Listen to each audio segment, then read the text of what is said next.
ready. Wait until they hear the chorus. Sooner or later, the dice land on the table. You know that's what fables are made of. Everybody sing, oh yeah, it's a critical hit. My main man did double damage with it. Everybody sing, oh yeah, it's a critical hit. This is a critical hit. My main man did double damage with it. Oh yeah, it's a critical hit. My main man did double damage with it. Everybody sing, oh yeah, it's a critical hit. It's a critical hit. Now it's wall to wall, watch your foes are falling, but it's time to pause, cause Mother Nature's calling. I'll be back in a second and I'll continue the reckoning. They will still be waiting for us, and the pressure grows to make a save and throw, to introduce some move, turn the lights down low. My armor's exposed, I'm getting full of holes. Think I need another chorus. Sooner or later, the dice land on the table. You know that's what fables are made of. Everybody sing, oh yeah, it's a critical hit. My main man did double damage with it. Everybody sing, oh yeah, it's a critical hit. This is a critical hit. My main man did double damage with it. Oh yeah, it's a critical hit. My main man did double damage with it. Everybody sing, oh yeah, it's a critical hit. It's critical.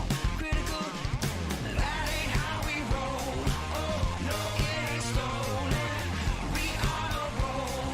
Hey, we on a rollin'. That ain't how we roll. Oh no, it ain't stolen. We on a roll. Hey, we on a rollin'.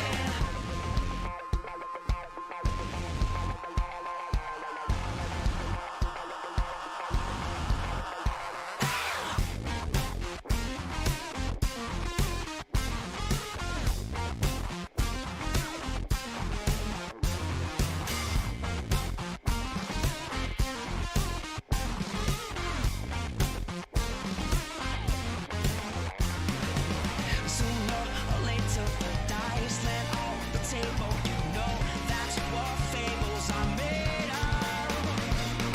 Oh yeah, it's a critical hit. My main man did double damage with it. Everybody sing, oh yeah, it's a critical hit. This is a critical hit. My main man did double damage with it. Oh yeah, it's a critical hit. My main man did double damage. Everybody sing, oh yeah, it's a critical hit. It's critical. Everybody sing, oh yeah, it's a critical hit. Everybody sing, oh yeah, it's a critical hit. This is a critical hit. Oh yeah, it's a critical hit. Everybody sing, oh yeah, it's a critical hit. It's critical. Everybody sing, oh yeah, it's a critical hit. My main man did double damage with it. Everybody sing, oh yeah, it's a critical hit. This is a critical hit. My main man did double damage with it. Oh yeah, it's a critical hit. My main man did double damage with it. Everybody sing, oh yeah, it's a critical hit. It's critical. What's going on, everybody? Welcome, Arbonauts. Welcome, everyone, to a Saturday stream. I hope everyone is doing well and is looking forward to some good discussion today and some good stuff that is probably going to be a little bit more, well, it may deal with more of the real world, perhaps, than just game world today, for reasons that we'll talk about. But it's tied in, of course, very much to the subject of this show, the Masters of the Dungeon, which has returned with episode 26 of Masters of the Dungeon. This is our tabletop role-playing roundtable, and I will introduce my amazing co-host in just a moment. But before I do that, just a couple of reminders about ways to support us here on the channel. If you haven't done so already, please make sure to follow the channel. Please make sure to support us by checking out our YouTube, the !ArvTube, which has past broadcasts of this and many other streams and shows. !ArvCord is the Discord channel where you can hang out with the Arvanauts in between streams. And !Arv Tweets is my Twitter. Follow me over there because I always tweet when I go live, and about other things, be aware too. I also want to welcome everyone who has come via the website, arvaneleron.com. And if you don't know about the website, now you do. That's the website for this channel. Financial side, we've got !Arv Shop. That is the merchandise area where we've got lots of stuff that is available from the D&D with Infinity and Beyond crew. Also with the Adventures of Middle-earth crew. You can get swag from both those things. And we're going to be adding Esper Genesis stuff up there as well pretty soon. So please consider jumping on board for that. Also consider supporting us on the Patreon, !Arvtreon, currently sitting at 343. That is very good for the channel and very good for us as we continue to build that. It's the financial backbone of this channel. So please consider jumping on board and supporting us over there. And I want to thank those of you who have done so already. And in fact, when our Polar comes in, I need to make sure, if and when our Polar comes in, please let me know, because we have a new command that will be set up just for him, courtesy of our good friend Shouted Mage. So we've got that. And last but certainly not least, the sub button. We're sitting at 72 subs. Please consider jumping on board to support us by subbing to us, or by doing that. Hosting the sub is good too. Thank you, Lenariel. I appreciate that. And welcome. Thank you for the host. So we've got, well, you can get your own commands if you support at a certain level of the Patreon. You get one command that you're able to add in, which actually reminds me, you have supported in the past, Echo, I think at a level that would allow that. So I need to remember what that was. I don't actually recall off the top of my head what the amount is on the Patreon. I know that Polar hit it, but I have to go back and look at it.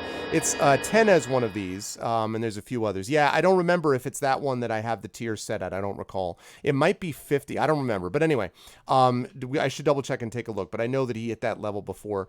And so, yeah, there's a command that he can add in if he hits that level. So the sub button, as I said, you can get those custom sub badges, custom emotes, and stuff like that I saw many of you tweeting, or rather tweeting, yeah, many of you posting in chat before, so that'd be great. Lastly, the publishing stuff, ! Icarus, !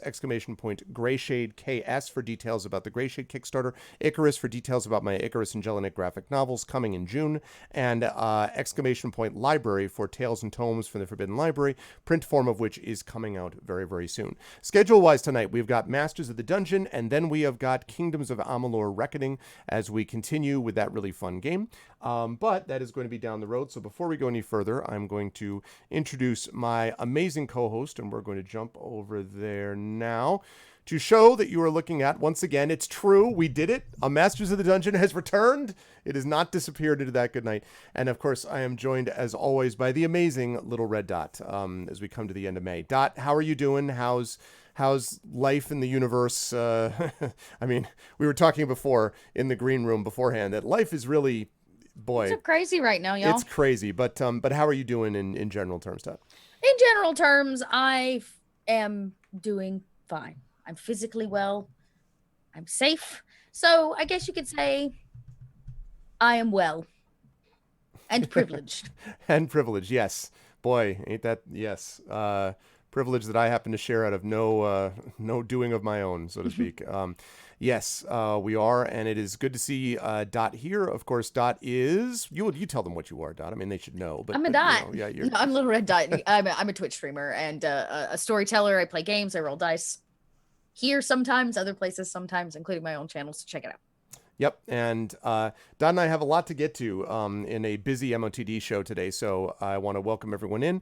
The way that this works, for those of you who have not been here before, is that we are going to talk a little bit about campaigns, about if there's anything cool going on with our campaigns. Then we're going to hit the subject of the day, and the subject of the day, we're going to be keeping it real, y'all. So everyone be aware that it is today is a Today is not episode. Yeah, it's not a sunshine and light, thing necessarily, but I hope it's going to be of great value. That's what we always try to produce here.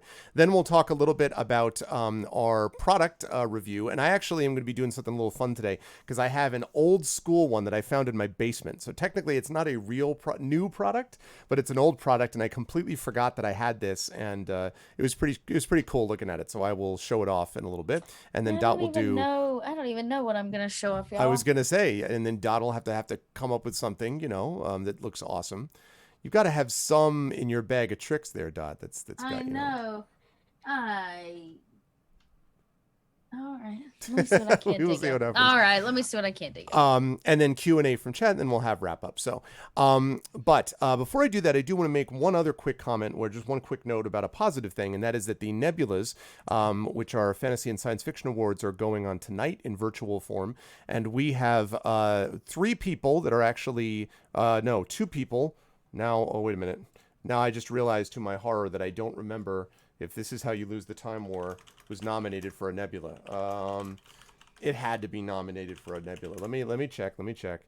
Yes. Okay, good. So we have three people that are up for Nebulas today. We have, first of all, both Kat Rambo and Carlos Hernandez. Kat Rambo, of course, who is in our Esper Genesis campaign, was also in Hearts of Wulin and has done the Rambo Academy for Wayward Writers on Twitch on this channel. Carlos Hernandez, who of course does Esper Genesis, and he was in my one shot of City of Mist that Johnny Pittman ran on Monday for ArvCon.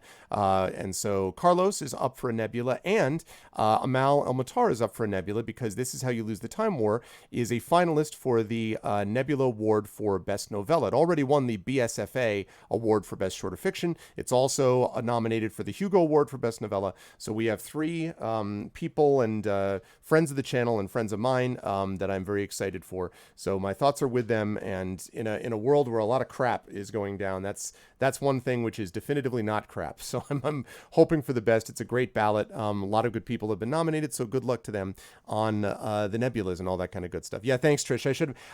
Because the thing is that they've been nominated for so much stuff that I was like, I better not just say that they are before I double check to make sure. But yes, so they are all nominated for stuff, and I am hoping for the best for all of them. So good luck to all of them. All right, now that I've said that and I've sent my love out towards them, so I guess the first thing to talk about then is to talk a little bit about campaigns and how things are going. So I want to, you don't have to bring this up if you don't want to, but I wanted to ask about how the Nova Light campaign, not Nova Light. Oh, Nova Overlight. God, Nova is, yeah. Why do I not? It's because there's this game called Nova Light and it keeps screwing me up. Anyway, I was curious how that was going, because I had a chance to lurk in that back in the day, and a couple weeks ago. It was good. Yeah, it's going really good. I did take this Wednesday off for personal reasons, like life, Okay. y'all. Is heavy, and I needed Wednesday, so I took Wednesday for a personal day. But it's going well. I think we have 2 episodes now left, maybe 3. Okay. If I manage to get them to stack an extra one on the end to make up for the one that we canceled. But yeah, it's been going really good. I've had a lot of positive feedback on YouTube about it, which has been interesting because I don't usually get YouTube feedback. And people are like, "There's gonna be more of this, right?" And I was like, certainly. that was not the plan, but I will see what I can do. So there's some interest there. Which has been cool. Yeah, it's been good. Finally got character art in. There's still small edits and stuff, and it's almost done. So by next week, I'll be able to release it. That's pretty awesome. I mean, and I shouldn't have assumed that was what you wanted to talk about with your campaigns. I just was curious. I mean, about it is. It's the campaign that I'm running right now, and Okay. then the Void campaign that I've been running. We just hit episode 20. It's coming to a close. We've got like 4 episodes left, and that Okay. one's coming to an end. That's a Coriolis campaign Right. over on Unmade Gaming. Right. And so that one's been I think as a GM, that's been a super fulfilling game for me. Because just why? Subject matter, or yeah, subject matter. I think I always wanted to run a sci-fi game and never gave myself enough credit to do it. Mhm. And then I finally did it, and now I appreciate it a lot because I realize it's like the kind of story I wanted to tell. But I also think there's one of those undeniable, like unplanned chemistries at the table with everyone. Yeah. And that kind of I don't know, it just sets up for really wonderful opportunities. So it's been really fulfilling, and that has also gotten a lot of very positive feedback from the community. So that's been very good. Oh, that's great. Yeah, and that you're right. Sometimes that chemistry kind of comes out of nowhere. Sometimes you think you have it, like, oh, these people will work well together, and sometimes it just works, Right. and it Yep. kind of comes together. In fact, I'll give Trisha Metz, who is in chat, a little bit of a shout out here, because actually, my D&D with viewers, I always have fun with D&D with viewers, but it's literally a pickup game, right? Like people just sort of sign up at the time, and then we play Right. together for a few hours. So they played a little bit of Lost Mine of Fendelver, which is a good module anyway, but they played that, and it was we had Shadowed Mage, we had VTAC, and we had Trisha Metz. And am I missing anybody? People who saw that? Who was Trisha Metz? Who was the other one who was in that, or was it just there were 4, weren't there? It was Shadowed Mage, VTAC, Trisha Metz, and was Rock God in that? Rock God wasn't in that, was he? I want to know who the other person was, who was the 4th person in that group. Anyway, I'll remember it at some point. You'll have to forgive me. I have 20 players that I keep track of every month, so I've got to remember who it was. But anyway, it was great. Actually really, really good. Yeah, there were 4. I just didn't remember who the other. I'm not remembering who the 4th player is for some reason, and I don't know why. Was it Critchwich? Why did I not remember that, Crit Twitch? I have no idea. No, it wasn't Crit Twitch. No, I didn't think so. I was like, wait, that can't be right. Anyway, I'll figure it out. But it was great. It was actually really enjoyable. Just a very relaxed kind of, really fun campaign. Everyone really had a good time. VTech actually had just stumbled on my channel by searching for D&D and then played in it and then like subbed the channel on the spot. He's just like, this is great. I was like, Oh, wow. nice. So that just kind of worked out. So it was nice. But the campaign that I want to talk about actually is the set of campaigns, one of which Dot participated in, and that was from this past week's ArvCon. It's hard to believe that was a week ago, but ArvCon 2020 was just a phenomenal experience. We raised $4,000 for the Juvenile Diabetes Research Foundation, which was double our goal. It was really great, and every campaign was great in its own way. Esper Genesis pulled in like $1,800 on Friday just by themselves in like 3 hours, and they had a really good session. The Adventures of Middle Earth crew wrapped up Wilderland Adventures. That was a really epic close. All the feels, like just that's a group that really is tight knit, and I really love doing that. D&D with GOG was a blast, as it always is. Those guys are always have a lot of fun with each other, and again had it was just a lot of fun, and I needed something a little bit lighter after the super heavy darkness of the IME. And then we had in the evening community D&D with, of course, Echo Alpha and Rock God and Hoodie and Shadowed Mage as the DM, and that was really great to watch, especially because Kilobyte had played in that campaign, so it was great. And then you folks on Sunday, Monday, Emberwind and the one shot was great with City of Mist with Johnny was great too. But you folks were great on Sunday, and that was one of the things that I wanted to highlight because I was really pleased with how well everybody. I mean, your group role plays phenomenally, regardless, but everyone really brought it. And Dot actually surprised me a bit. In a very good way, with what she had her character Agatha Massey do, where Agatha basically accepted a dark gift, which I hadn't thought she might do. I thought it was possible she might accept one, but not for the reasons that she did, which was basically like, I need to do this because I need to learn more about Strahd, sacrifice myself for nature, and also keep Casimir, this character who's gone with them, this other Dusk Elf, from making this terrible mistake. And when she came back out of that, the reaction from Saad, who was playing Alec, did a great job with that, and like all of the interplay was super great. I had a great moment later on role-playing with Trendane playing Weller and Saad again playing Alec with this vampire that they meet in this cathedral.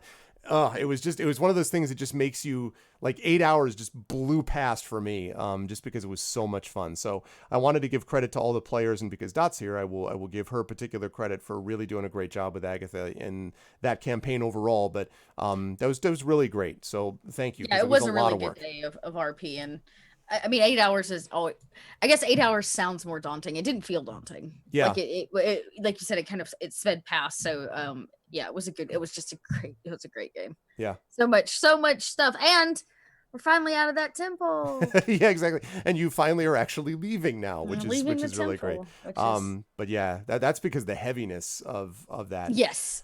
Woo. That's actually a good segue into what we're going to talk about, which is a little bit of heavy topics. So, do you want to go with the Adam discussion first? It was in the air, Echo. Romance was in the air till she came back a crusty old lady. No, listen, she was already a crusty old lady now. Now she just looks like a dead crusty old lady. Here, but wait, when she transforms back, she'll be a crusty, young lady. It's fine. Like, I don't, No, she'll just look like a dead young lady. He's into prophecy, so maybe he's thinking about the future, you don't know. Really don't foresee that. Yeah, that'll be a very different direction than I might have expected the campaign to go if it happens. But so should we lead off with the Adam stuff, or do you want to lead off with the other real world stuff? Because I can go either way. I don't know that I have a preference.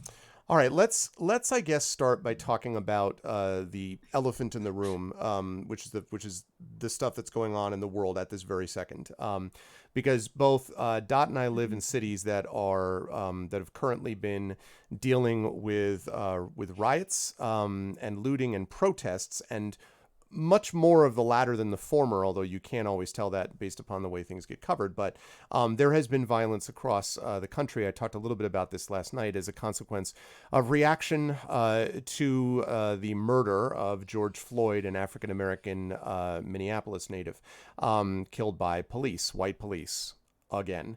And I talked a little bit about the details of this last night, but the thing that I want to bring to this particular discussion is that one of the things that this reminds me of, as writer, I often find when I'm trying to write my own work and I'm doing it that's based on whatever the, world that I've set up for it is, where, it's some sword and sorcery or we're in some fantastical land or whatever, but it has nothing to do with coronavirus or, racial bigotry at that moment or, whatever the case might be.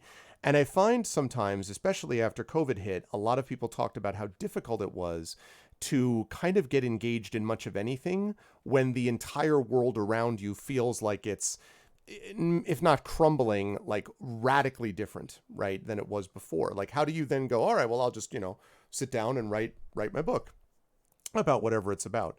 So I want to ask about that in terms of our gameplay. And I want to ask about basically role playing in the time of what we're dealing with, which is, the pandemic is a big backdrop to this, but this particular thing that's on my mind at the moment has to do with racially tinged protest that is based upon complete and utterly justified reactions to overwhelming decades and indeed centuries-long evidence of violence against people of color. This reaction is therefore completely understandable and justified. And it's interesting that all of a sudden people are like, oh, now we're going to actually start exploring these on the federal level. And I'm like, so the only time you listen then is when they shout and scream? Like, that's the only time. Not when you claim it really matters, which is peaceful protest, but the other times. Anyway, but I guess what I want to ask is, how do we manage playing our games, running our games during moments like this? Do we lean into it? Do we sort of try to focus on things that are particularly about the time? Do we just look at it in an escapist way? And this is just about, getting away from all that? Do we balance it out? I know there's no hard and fast rule, but it feels like at the moment, the real world is, as Walt Whitman said, so much with us that it's hard to kind of put all of that world to the side and just, now let's just dive into something different. So I guess it's the artist conflict, right? Yeah. It's the artist conflict of like, when I make my work, what does it say? When I do my thing, what does it say? Yeah. Does it say anything? And it's okay if it doesn't. It can just be for aesthetic value. But there can be things said with your art and how you make it and produce it and share it. And I think that is also true now more than ever for the shared space of the internet. However you do it. And I think it's tough, right? Because like there are protests happening on my streets right now. The governor just put a 9 p.m. curfew in place for the state of Georgia. Yep. Specifically, of course, focusing on the city of Atlanta being the only place for protest. And there is a part of me that feels that I should be out there. But I am here having this discussion with all of you and Arv. And it's funny, I had that conversation earlier with my partner about like, where's the level of guilt and like where I should be and what I should be doing. But then at the same time, I think like just last night when there were protests and rioting happening on the streets of Atlanta, I could have been out there. But instead, I was over on Trooper's channel playing a one-on-one game with him set in the middle of World War II.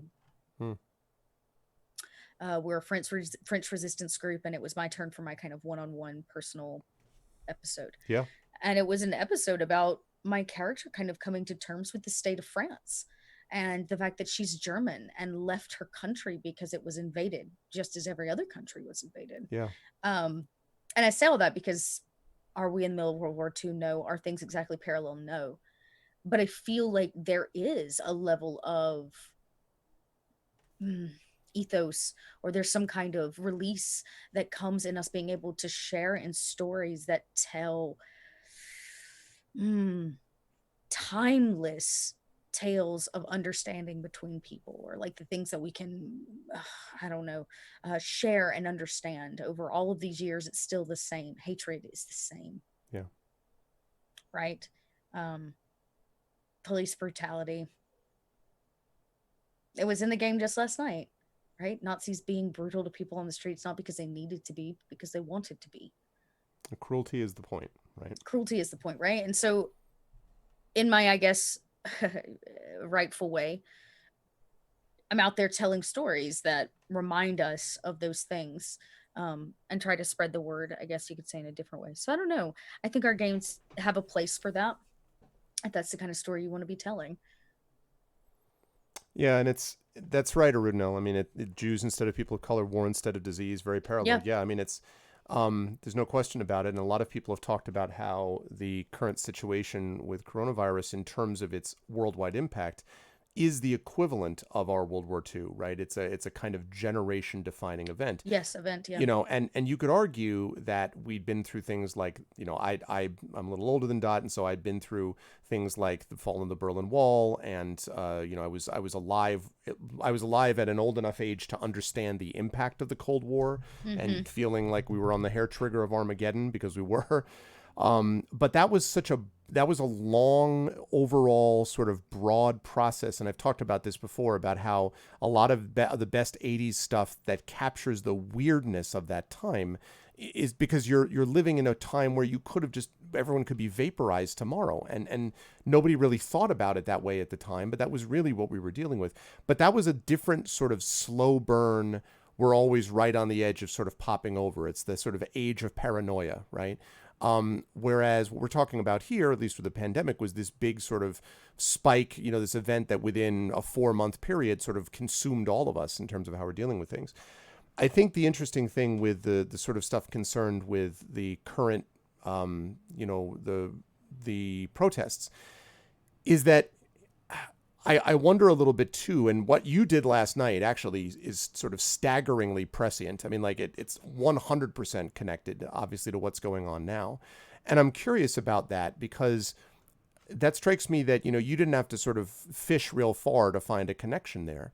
And I'm wondering about what we think about folks who, I guess what I'm asking is, do we have a responsibility to, in our own ways, to speak up against this stuff in the ways that we've just described? Like, in a way, you're playing out this character at that game is absolutely a form of literal and otherwise resistance. It's absolutely a method of speaking up and out against circumstances. And I did the same thing explicitly in my intro to the show last night, and talked about the impact of this, and about teaching in an inner city high school, and about, you know, quite literally seeing examples of Eric Garner's and Abner Louima's and Trayvon Martin's and George Floyd's in front of me in my classrooms, and what it means to be able to teach them, me, a privileged straight white guy, you know, what it's like to, and, you know, how can I? So you return to kind of, you can't. So you listen, and you try to absorb and hear, and you return to the extent you can to the universals that may provide comfort. But again, I guess the question I have is, so I did that, you did what you did, and we were both, I think, very much in line. But I'm wondering about the folks who say, I want to turn away. It's like the folks who say, I don't want to, you know, I'm watching sports. So I'm watching sports and I don't want to think about politics here. And so when Colin Kaepernick takes a knee, I don't want, you know, I don't want him to bring politics into it, because, you know, that's just taking away from my sports. And I wonder whether we can so easily subdivide it that way. You know, whether we can say the games that we play are not at all connected, completely different, not at all related to anything in the world that we face. If you think that or the not. art, if So- you are an individual that believes that the art and the media that you consume is not in any way related to the reality of the world in which you live in, then you are lying to yourself. It's called denial. Sure. Agree. It just is. Yeah. It is. I think it's difficult to separate ourselves from that. I mean, there is the escapism conversation, right? That like we make these games and these fantasy worlds because we want to get out of our reality. That is partially true. I believe that to be only partially true. It's like saying, well, we daydream and we dream so that we can escape reality. No, we don't. We dream and we escape so that our subconscious can meet the realities that we want to have, and we can work through our problems. Yeah, well said. That's right. That's right.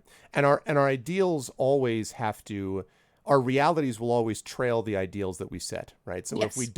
we don't set ideals that are at a certain level, then and that we will inevitably fall short of those ideals. But if we set the ideal at this incredibly low bar, we're going to fall even short of that, and then who knows what the hell we're doing, And my Then question to you is, why wouldn't you? Why wouldn't you, if you are on and in their fight, if you are trying to do what you can to be an ally, a proper ally, Right. listen, absorb, support, right? right, My question to you is, why wouldn't you? yeah, Why wouldn't you want to use your platform as a means of that support? And if you don't know how, that's okay. It's okay to not know how or to not know if you're doing something right. You can always ask and find the right places to ask for it, to ask for that. I mean, I'm doing it. My Tuesday stream is going to be raising funds for the bail bonds oh, cool, people Tuesday morning here Very in cool. Atlanta. very cool. Right. So it doesn't have to be huge. But I am the kind of person that believes. My question is then why? And if you're going to use it as escapism, that's great, but you can only run so far from Right. the reality of the situation. Like you can only escape so far, and in the end, you're still within that escapism, still going to have to face the reality of certain topics and conversations that become difficult. Yeah, and The it's joy of the escapism is that you can do it without the consequences, right? So in essence, we are still acting out those things we need to deal with, regardless of how hard you try to run from it. yeah, exactly. It is at some core piece there. Yeah, that's right. And you don't live, and we do not live in a space where the end of whatever we decide don't have consequences. We live in a space of reality, and we're going to have to come back to it then. And I think one of the things that escapism, if it's done properly, if you want to look at it the right way, is escaping limitations to be closer to the ideal you'd like to be. So, Right. for example, I remember watching an extraordinary show years ago that was basically a series talking about a series of role-playing exercises that were done for special needs kids. And these were kids that had particular disabilities that in the process of working through it, these kids felt enabled and inspired in a way that was not conceivable to them before that they could have ever done.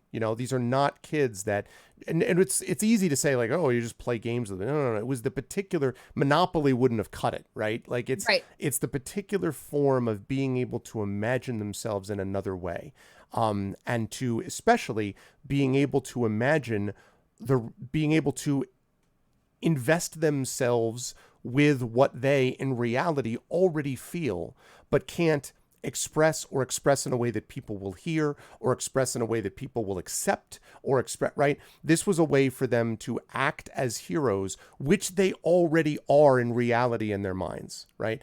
And that is extraordinary to me because it was an Yeah. example of the power that tabletop, in this particular case, this was tabletop role playing, Mhm. essentially they were doing, Has. what they can do, yeah. And the extraordinary ability that has to sort of set things up. So a friend of mine said this today, discussing the current protest she attended and participated in today. Don't think you're better than people who violently protest. The problem just hasn't come to your house. Well, exactly, Lenariella, exactly. I mean, one of the things that's really significant is that people always like to talk about the differences between themselves and group B, C, D, E, F until they find themselves hanging out with group B, C, D, E, F, and then all of a sudden all bets are off, right? There are no islands anymore, really. There are no people who can be completely isolated from it. So in a way, I think our games then have to be a part of that. So I guess, so let me take that a step further then. Let me ask, so let's say you and I agree on this, and let's say that as game masters, we say, all right, we're going to make sure that our campaigns, our adventures are going to have some reflection. I'm not talking about ham-handedly, but something that will tie into the themes of some of the real world. Thematically, because that's important to us. So what do we do for the people besides just communicate this to them? I know that's important. How do we either encourage, or I don't know, maybe we don't encourage, maybe we tell them to get the hell out. How do we deal with the players who don't necessarily want that? And this is not something that we would have known ahead of time, right? We set it up, we had our session zeros, we had our discussion, the game's going along as it goes, and then all hell breaks loose, and there are riots, or there are a bunch of kids in your school. I don't know, there's gang violence. I don't know, whatever the case happens to be. And all of a sudden you're confronted with this big sort of facing reality, and you feel, as a storyteller that you need to be able to talk a little bit about that somehow. I'm wondering what happens when you have players that are just like, I just don't want to do that. I don't care, or I don't agree, or I wonder what we do about that. Do we still work with them gently to try to get them to allow this to happen? Do we say like, well, then don't show up for the next 2 sessions because that's what I'm going to be doing? Like, I'm curious about how we handle it if our players are not on board with us. Well, with whatever the issue happens to be. I think that begs the question, like, what is the scenario here? Like, if my player comes to me and says, no, I'm not comfortable with that, that's an X card. Of course. I'm not talking about, right? And I guess I need to be careful about how I put this. I guess I don't mean it as a trigger thing, as something relating to something which might have had a personal impact, but something where, for example, there's political disagreement, say. And people are like, well, I think these people are looters and they're, I don't, whatever the political disagreement is. I guess on that level, does the X card extend to that or not, do you think? It has to. Okay. Right? Like, it still has to. Like, it has to some degree. Now, I'm a firm believer that if somebody comes to me and says something that we're doing is making me uncomfortable, I don't usually ask why. Now, if we get into a political situation, and depending on my table and what we've talked about in the past, if let's say we come across a bunch of looters and we're in a position where those looters are wanting our help, or we can turn them in, and we get into this kind of political conversation, and maybe the paladin in the group believes that they are looters. They have been doing and breaking things and this kind of stuff. Yep. That is story based, in my opinion, and in no way puts anybody's else's characters in harm. It is just a differentiation of opinion, of perspective. And my question to them is going to be why. Okay. Right? Why are you having issues with us, this being the story conversation, the story topic? And if they say, well, because my mother died in the riots in a riot, or this kind of thing, it's very personal to me. I, as a GM, have to take that into consideration. Yeah. Now, if they come to me and say, well, because bigotry, or ignorance, that's a different conversation. And I think this is really tough, because this is where you as a GM have to use your instinct. This is that point where I can't tell you, from point A to point B, and if they say this in return, because I don't think it's that situation. Sure. I think you're in a place where if you're going to bring politics into your campaign, even if it's late in the game, that's something that you want. Be transparent with your cast. Be like, hey, gang, we're moving into this city. There's more here than just goblins raiding the place. There's heavy political activity. This is the kind of conversations you have when you play stuff like VTM, where you're dealing with other people corrupting and societies breaking down and people being used. When you start getting to the nitty gritty of politics, and not just individual trauma, but societal trauma, that is part of something that your players need to be in on. And if it starts to shift, you as a GM need to be aware of this shift happening. Like, now I'm passionate about telling this kind of story because of what's happening in my day-to-day world. Right. I think it's time for you to look at your players and say, y'all, I am burning on the inside because of what's happening out there. I am not out there, but what I can do is use this as inspiration. And your players need to know that. And your players may be like, I'm really not comfortable with that. And now we have a table and a topic and an opportunity for real conversation.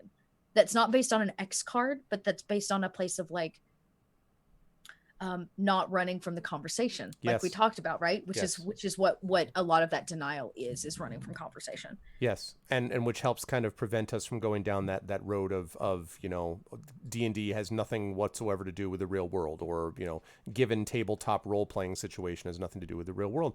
And there are numerous examples of this, right? We've talked about this in relation to comic books even for years, and graphic novel characters. X-Men, which was very obviously an allegory for the treatment of Jews, and was very obviously an allegory for the treatment of minorities, and the way that people had been separated and cut out, and deals with miscegenation and genetic engineering and the whole 9 yards, and racial purity, and all of that stuff is tied into X-Men, which is why when you get people later on sort of talking about it, oh geez, why does the X-Men films have to be so so woke? I'm like, have you been awake? Like, do you know what they were started benefited from. This was Right. the objection that people had with Captain America having the ill-fated comic line of Captain America saying "Hail Hydra," and people being Right. like, "How could you do that?" And them saying like, "Oh, but eventually it'll work it out." It's like that's not the point. This guy was founded punching Nazis. Like his existence was to defeat Nazism and racial purity and white supremacy and Aryan bullshit, right? Right. That was the premise of Captain America. So then to take that and even for like a 5 episode be like, I'm going to put in a twist. What if he himself was a Nazi? No. Like you can't, that's beyond what normally would happen. And so we've had these discussions about what they are before. And I guess what I'm asking is that I've grown increasingly impatient with the idea that you can separate out fully the experience of living in the world and then playing a game which is utterly outside the world, including your emotional investment in it. Like I wouldn't even know exactly how to do that. And I think what you said is really, really well said, which is that this is something that has to be discussed with the players as I need to talk about this stuff. Like I have these topics that I need to bring up and basically have a discussion with them about it and let everyone weigh in on it. It's because again, communication is the key. And the tough part, as you say, is what happens when someone is kind of like, I'm not comfortable about that. And it's not really a typical X card situation. It's not because of individual personal circumstances. It's because of political differences. And how far are you willing to go? Well, okay, but I can't, that's fine, but I can't allow that to happen. Yeah. I can't. And maybe anyway. maybe the open conversation of just saying, look, I'm bringing these themes from the real world into our campaign in this kind of way. What are your lines and veils around this? Yeah. Now that's different, right? When we start to talk and you're like, okay, now I want to start talking about societal slavery, like okay, are we cool with that? No. Okay. What's a different way that I as a GM can still make the same point, right? Yeah. without having to bring mass, genocide or mass slavery into something? Like, can I use it in a more delicate way? Yeah. Yeah. Yeah, there you go.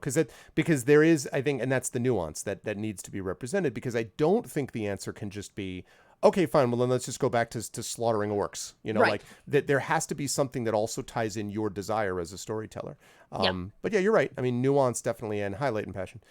Nuance has a lot to do with that and how we sort of render that nuance.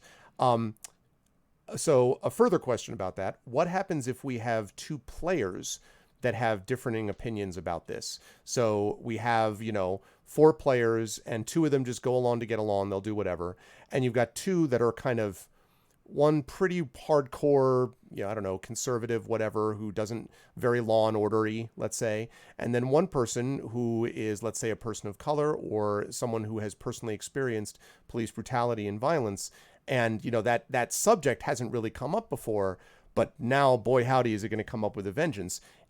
How do you navigate those avenues as well? Or do you just avoid it completely? Of course, this is all about nuance, but I'm wondering if there is do we as storytellers have a direction? See, it's always difficult, right? Because when you're at a table, you want your players to be open with one another as people. Like as players, we need to be open with each other. We want to be friends. We want to have banter. We want to have chemistry.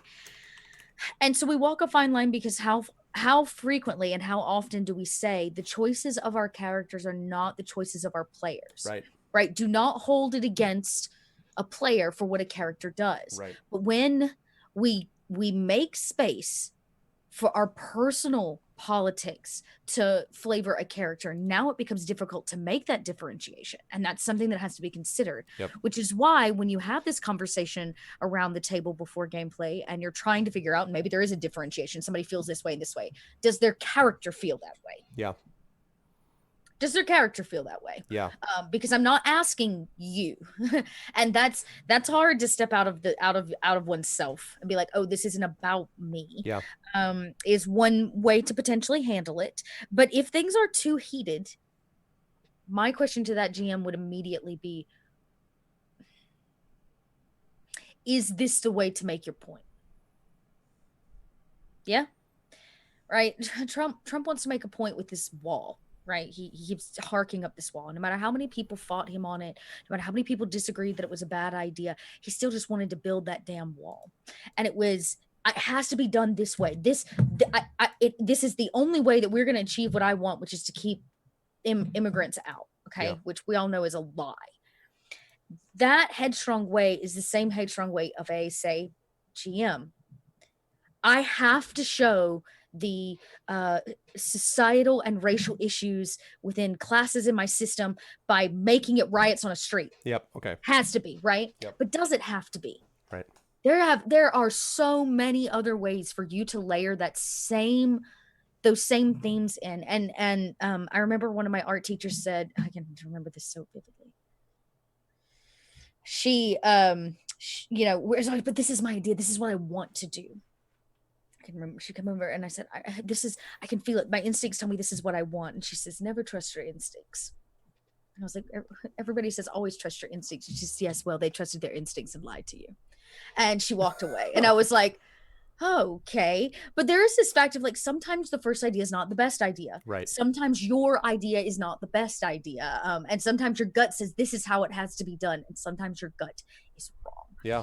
And what she was trying to say is, don't use that red paint, darling. It looks atrocious. But the point she was trying to make is just because your gut said red does not necessarily mean it was the best option. And so if you have this massive butting of heads between your players because of something that you brought up that you as the GM feel has to be here, remember it's not just your story too. Right. And it's because it's a combined story that everyone has to have a chance to have a role and a play in. Right. That's definitely true. That's interesting about the instinct. You know, one of the things that occurs to me about that is the importance of time. You know, one of the things my father, you know, tried to drill into my head when he was teaching me to drive was that it's not just about accelerator and then immediately slam on the brake. It's taking your foot off the accelerator. He said, because speed reduces time. And if you increase your speed, you reduce your time to react. And so one of the things that's important about that here is that having a chance for a breath, having a chance for time to think about the best way to tell the burning story within you, or asking your players to take a breath, to have sort of a moment to say, what are we all really talking about here? Let's just, you know, because it's very hard to listen to people when anger is sort of driving them at the top levels. The problem is, or what we have to be careful about, is too often in the past, that argument was made to shut down dissent completely. Because Correct. the argument was, I disagree with this status quo. And they're like, okay. You can do it in the following organized ways. And like, you can do it on, you know, alternate Tuesdays when the moon is in conjunction with Venus on this street that no one ever goes down. Protests are not meant to be comfortable. They're meant to create discomfort and uncertainty. And so I think the key here that Dot is making really, really brilliantly is, and correct me if I'm wrong as I'm about to re-paraphrase your phrase. Like, no, Arv, that's not what I'm saying. But is making really brilliantly is this idea that there is a way that you might want to render a particular story, but there are many ways to tell that given story and many ways to deal with that story. What you need to think about is a way to make that story happen, make those topics happen in a way that feels true to you while still being respectful of others around you and without silencing you or them.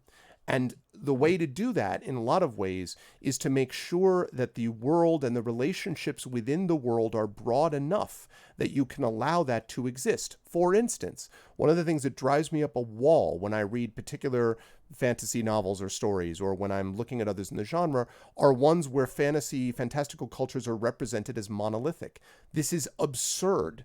There is no culture that has ever existed on Earth that was monolithic. Well, the general violence of the Spartans. This is nonsense. It was not true that all the Spartans were some extra out of 300. Okay, like that's not what the Spartans were.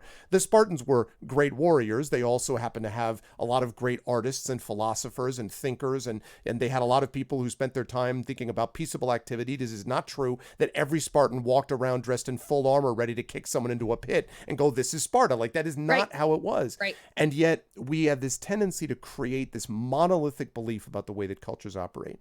So you can represent in your society cultures that will have moments of dissent and problems, present it in such a way that you can make a point yourself about the way that these cultures are often represented. And then you have to have faith in your players, if you have this on Twitch, in your viewers, if it's a live campaign, that they will understand some of the analogies that are being presented without you having to say, and therefore this is the meaning. You don't have to do that. And so again, it's a matter of creating nuance.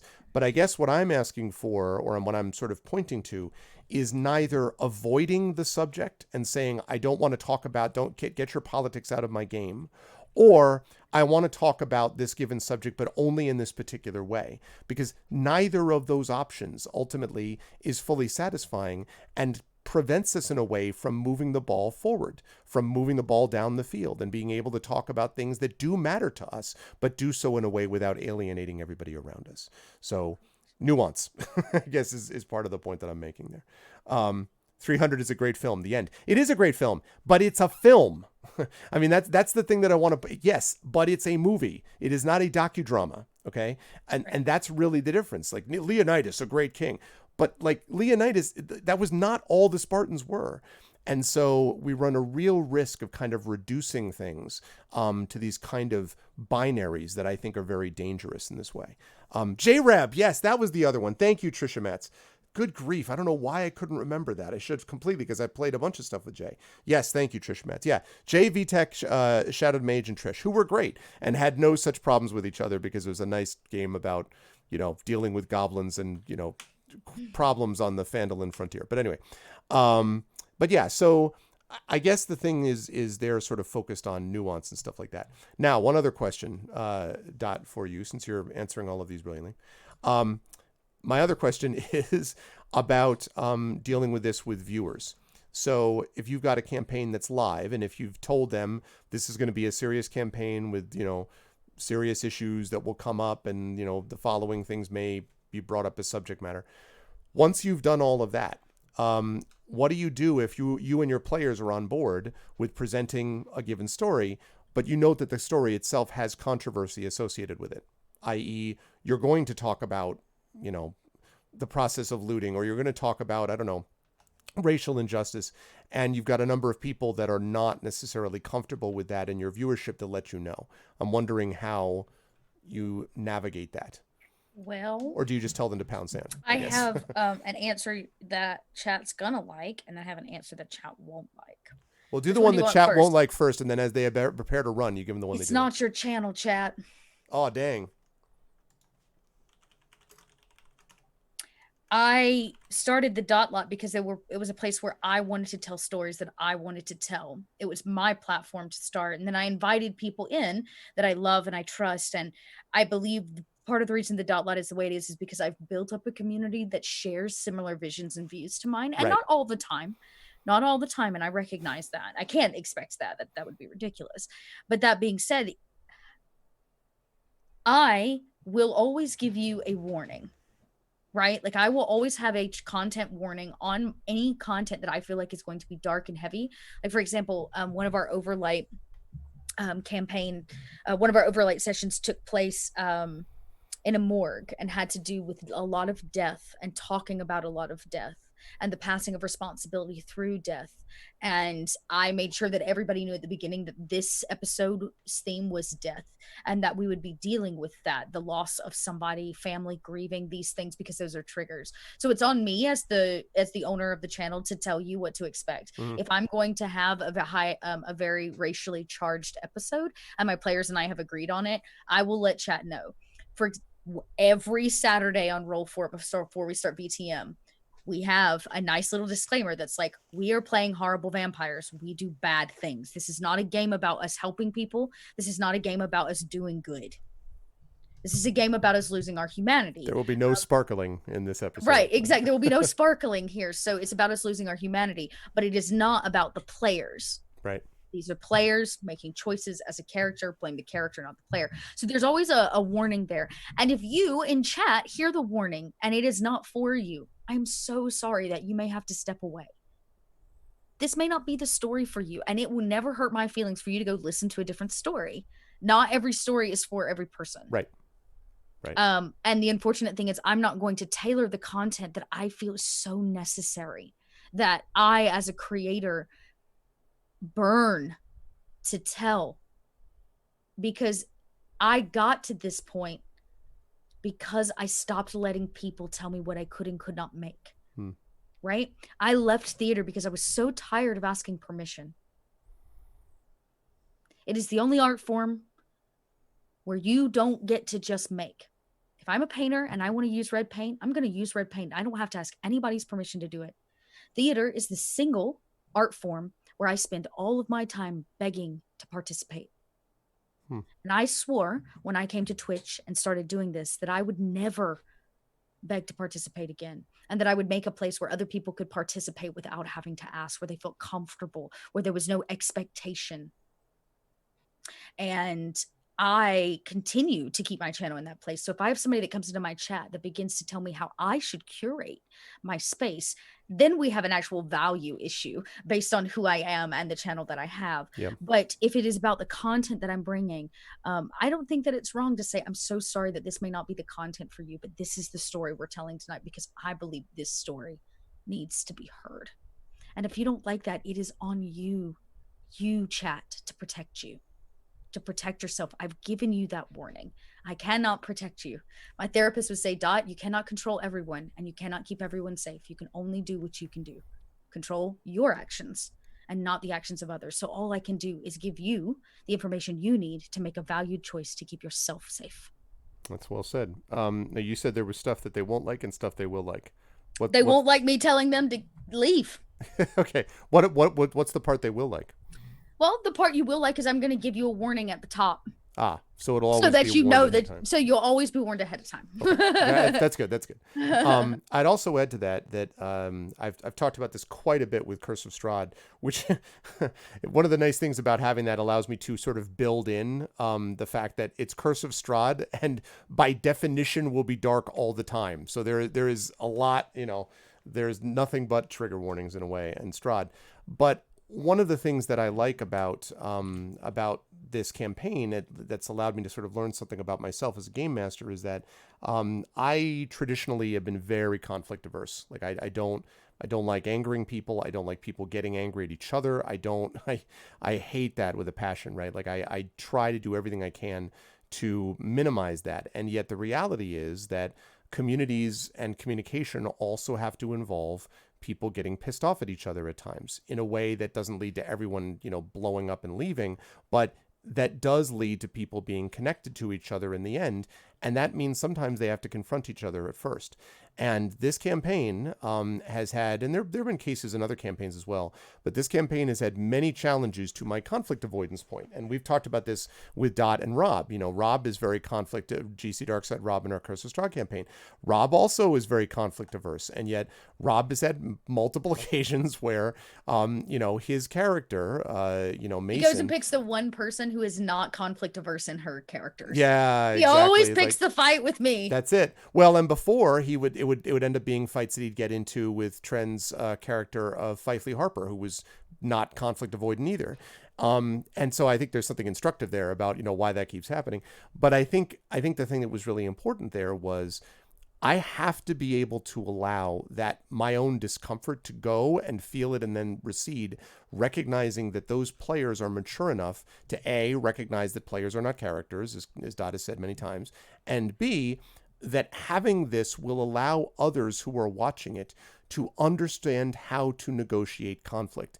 And this is one of the points that I wanted to make here, is that in a game, you can have the sort of deep discussions and sometimes even moments of darkness, and how the characters navigate that darkness can be instructive in both directions. The reason, Dot as an old Shakespearean actor will appreciate this, in Lear, the reason that people's reactions to Lear is devastation and yet a feeling of, and this is reported by audience after audience, sort of lightness after leaving, this experience of what we call catharsis, right?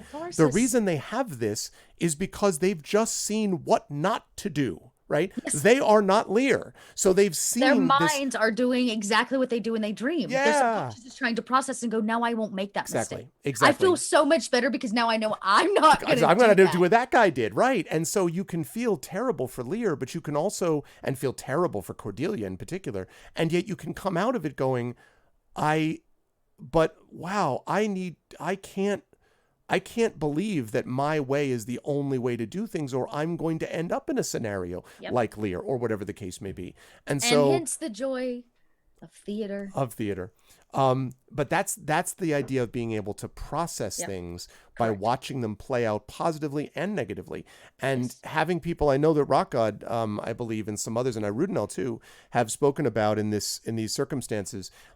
Sometimes watching people go through things is very powerful for them as an example of, this is how life could have been done differently, or this is how I should do things in the future. And that's very powerful, I think, for viewers to watch. And so I guess what I'm asking DMs to do is, we've talked about inter-party conflict before, and not to be afraid of that, but in particular, yes, you have to have nuance and care, but also be aware that you need to be willing to push your own comfort zone at times so as to move things forward. And there, it's about instinct.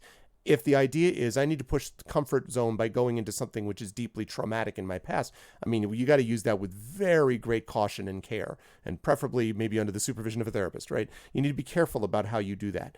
But you also need to be careful not to just say, I don't ever want to get into a fight or a conflict, and so I'm just not going to do that, because then your stories are shallow and unnecessary and will be unsatisfying to you. You learn a lot about yourself in a fight. Yeah.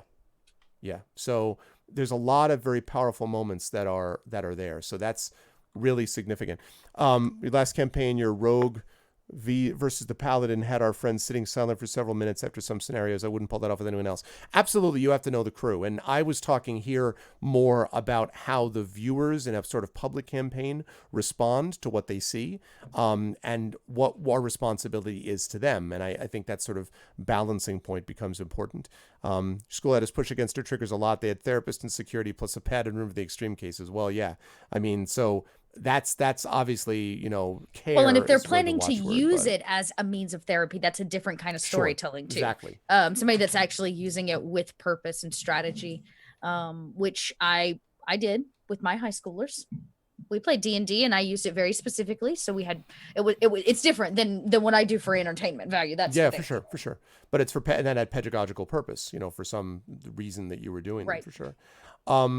All right. Well, so this second issue, which is tied into the first, I will give an absolute trigger warning on this up front. So this that we're about to talk about deals with the question of assault and sexual assault in particular.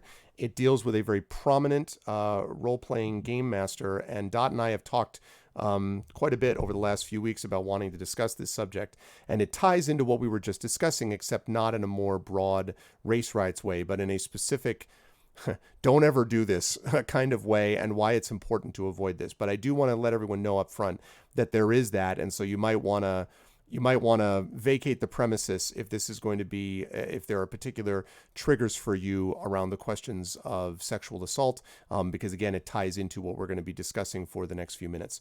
Again, with purpose of sort of figuring out a different way to look at this. So, okay. So quick tip, marry a therapist. It doesn't always work, Echo, okay? Just because of my situation doesn't always mean. Okay. So now that I've given that preamble, so this relates to a pretty prominent game master whose name is Adam Koebel. Okay. All right, cool, Rudinell. Adam Koebel. And this particular subject has to do with a game that he was running. It was Roleplay Verona, I believe. And he was running this over on ItMeJP's channel. Now, those of you who watch Twitch will know ItMeJP, and if you watch D&D on Twitch, you'll know that he has one of the more prominent channels that does stuff like this with many hundreds of people. They have a very prominent YouTube channel that does all this stuff. And Adam Koebel is a longtime member of the community who is a game dev and designer and game master. He designed Dungeon World, so he has a lot of sort of prominent credits in this regard. And so this particular session of Far Verona, this came towards the very end and of the particular session. And what he did, I'm going to reduce it very simply, was one of the characters there is a robot, an AI, which has not had a lot of human experiences. Basically, wants to learn to do more things, to experience more things. You can think a little bit about the way that Data wants to feel more human in Next Generation, right? Very along those lines. Also important to note that this is played by a woman, a straight woman, I believe, was playing this character. So that was what she wanted. That was what the AI wanted. So in this session, Adam has them doing other stuff. And then at one point, they go to this, basically this person who's going to repair and fix and can create various experiences, in quotes, for this AI character. And what it turns out that it is that the mechanic, the repair person, whatever it is, the NPC played by Adam, is a perv, and plugs in this device, which causes the robot to experience an orgasm, and finds this hysterical. By the way, Adam, finds this hysterical, like is giggling and like, I can't, wow. Like, I guess you guys are not, this is just, and the players are just stunned, visibly shocked. Uncomfortable. Yeah, visibly uncomfortable and shocked. And the player in particular is kind of like there's some nervous laughter at a couple of points, and like all the way that people react. She covers her mouth at one point with like. Yeah. Yeah. So he gets done with this, and he goes on in great detail, by the way. Okay. Takes his time. Gets done with this. Session is over. In the post game, like we always do that after, any of our sessions, we talk about what you think about today's session, whatever, and is going through. And when he gets to, is still giggling over this. And when he gets to this person, the player says, like, I could see you're not going to want to talk to me for a while. Ha ha, like yucking it up. Right. After this is over, all 4 players immediately abandon the campaign. Like they just stop. The campaign is canceled. Immediately thereafter, within a couple of days at most, the player posts a YouTube video explaining that this was never told that she was going to go through something like this, was 100% not what anyone wanted except for apparently Adam. She was hurt and devastated and would never play with him again in a game. So anyone who was like, well, maybe it didn't even bother her, it did bother her. Okay, a lot. Adam's original apology to this is to apologize for the lack of safety tools in the game. Does not make reference Which to... is one thing to apologize for, but there are a lot of other things. Exactly, yeah, and it's almost like... And Kiana, who is obviously responsible for a lot of these safety tools in the D&D and tabletop community, was kind of like, it's fine to talk about having safety tools, but if the tools were not going to be used anyway, and we're not going to be like, there's something more systemic than just, I didn't have an X card, right? Like that's kind of overriding the point. So this apology was disastrously bad. Doesn't make any mention of the fact that maybe I disastrously misread the room, did something which was essentially assault.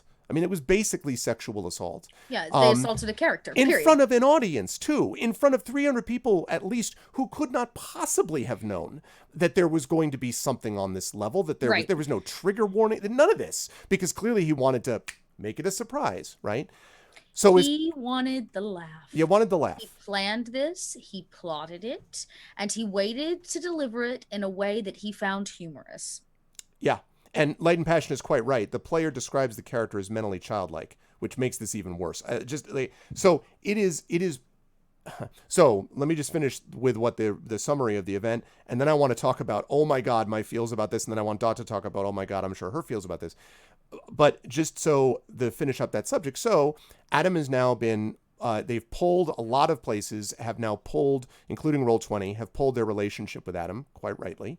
A lot of these places have now, I don't know if JP has pulled his relationship with Adam. I don't know if he has or not.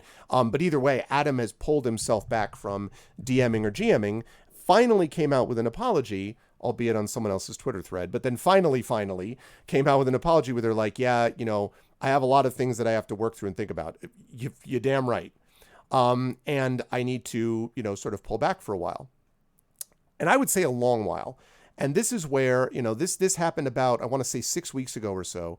And so, now I don't think this is piling on, but I just want to be very clear about this, okay? So Dot and I are both experienced GMs. I run a show here that is about the subject of DMing and GMing. This is the worst thing I have ever heard a dungeon master doing in terms of someone who had a public-facing persona. Especially, side note, a public-facing persona which goes off on people about how non-woke they were, because boy was Adam willing to light into you if you were not as woke as he was. I saw this happen to other creators. If you want to talk about cleaning your side of the street, everything that this represented was wrong. First of all, there weren't any safety tools in place, but far more importantly, there was no discussion ever had with the players that anything like this was going to happen.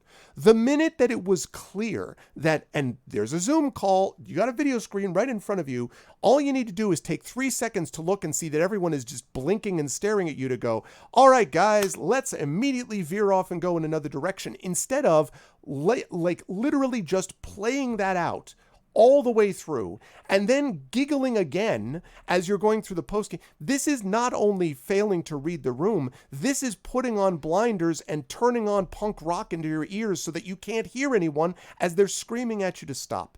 This was assault. This was unbelievably despicable. And beyond all of it, it was done in front of an audience, and the ones that I worry about are not just the ones like the players who were directly affected who I feel bad for. I feel bad for the members of the audience, the silent ones who were like, Jesus, I'm not going to go watch this. This is D&D? Because you know there are some people who are going to be like, this guy who wasn't just a nobody thinks he can get away with this. I don't feel safe. I don't feel safe going to a tabletop role play. I don't feel safe doing this. And that means every campaign now that tries to do things the right way, that actually is not sociopathic, and that is trying to think about the way to bring people together and uplift people, even in dark campaigns, everything that's like that now is going to have to play with that unbelievable, not just a misfire, not just a mistake, but a depraved act of assault. And so Adam needs to not just go away, he needs to stay away for a long time, for years, because that's how bad this was. And the reason I'm so angry about it is that it is a violation of trust of the player, of the viewer, and a violation of the contract that we sign with the games that we play that say we will try to do what we can to tell human stories. Not savage stories, not depraved stories, not snuff film, but actual stuff that uplifts. And if there's content that's sexualized, that's fine, as long as it's content that is based on consent and that is based upon people collectively working together to support each other through said sexualized content. And that means if it's violence, that's fine, so long as the violence is telling a story with the consent of all involved that is doing so in a powerful and constructive way. This was not constructive. This was not powerful. This was done for a cheap laugh. Yes. And it is the worst thing I've ever heard of. And I'm sorry that I'm ranting. I'll shut up in just a second because I do want to hear what Dot has to say about this. But I was staggered when I heard it, and I was staggered when I went over and watched it. And it is an embarrassment beyond belief. And so I just want everyone to know who watches this show for advice. Don't ever do something like this. Even if you're not in front of a group of people, don't ever do something that involves playing something up like this for a laugh without even talking to your players. Don't do that. For the love of God. Dot, yep. I'm so sorry. Go on, no, please. You have you've made very good points. You know, I think when a player asks for their character to have human experiences, my first question to him is, why do you think a human experience is having your autonomy and your power taken from you? Unbelievable. Unbelievable. Yeah. Which is what that was. And I get it. I guess you could make the argument. It's like, oh, well, I wanted to give them the human experience of an orgasm. What a human thing. Maybe. But there are so many things that are better than that. So many. And not for a goddamn laugh. I mean, what is this? You know, without asking anybody. You know what I mean? Like, yeah. without or without at least having the tools in place where your players can tell you they were uncomfortable. Right. That's the other thing. Just If nothing. You you're did going to have a nothing. table where you're going to do that. You have a table that has agreed upon playing a darker campaign where assault is an option. These are out there, everyone, and I want to make this very clear. They are out there, okay? Where you're playing in a dark campaign where assault in some way, which again, he doesn't see it as assault, right? He saw it as a moment, an encounter, a thing he had planned. If you're going to do that, you have to have the safety tools in place so that if you bridge a line or a veil, that player can say, no, stop. That player didn't even have the tools necessary to ask him to stop. Yes. He didn't even have the words to say no. Yeah. And by the way, and just very quickly, and there is always an unequal power dynamic anyway, no matter how much you try, between game master / dungeon master and player. You can minimize it, but you want a certain level of the power dynamic because you want to be able to say, here are the rules, like, so that, like X player doesn't do this to Y player, like you're coordinating how that works. But that means that you have to treat that power dynamic with the deepest respect, with the deepest care. And this was the opposite. And it was not a one-off. This is not like I accidentally, if someone was like, well, if someone dropped the N-word, okay, first point, I've never dropped the N-word in my life because I don't spend the time walking around with a word in my head. But leave that aside. Even if it were something like that, this isn't the equivalent of dropping the N-word because this was something that took minutes to go through. And as Dot said, much longer than that to plan. And then post-game, talked about it some more. And then didn't apologize for it, except to say, I should have had safety tools. It is so viscerally repulsive that you would do that given those circumstances, especially when you were supposed to be this expert in the field. Sorry, Dot. Yeah. I mean, you don't have to apologize. I don't sit here with complacency because I'm not angry. I have had time to simmer on my anger about that and to ask myself and my responsibility as a GM and a community leader what it means for me. But at the same time, I, as a woman, have been dealing with this my whole life. I'm sure. And I can't know what that is. You know what I mean? Yeah. So it's one of those things where it's like everything he did was shocking, but it also wasn't shocking. Yeah, I mean, that's so awful, and I'm sure that's true. I mean, it's so awful. You know what I mean? Yeah, of course. And it's inspiring to me to see other people get angry and passionate, specifically other men in places of power like yourself, Arv, where you have a community and a platform and a place and a voice. To see this, to stand up, to let it fucking anger you, because it is the reality of things that I've lived through coming in and out of the gaming community over not just the few years I've been on Twitch, but in general over the last 13 years since I've been playing. This idea that, you play a female character, therefore your autonomy over their body during gameplay is not yours. Yep. It is so hard because the unfortunate piece is that somebody that believed they were as woke as Adam still did it, which means that we are all capable of missing. We're all capable of it. And so we as a GM have to be extra careful because of that power dynamic.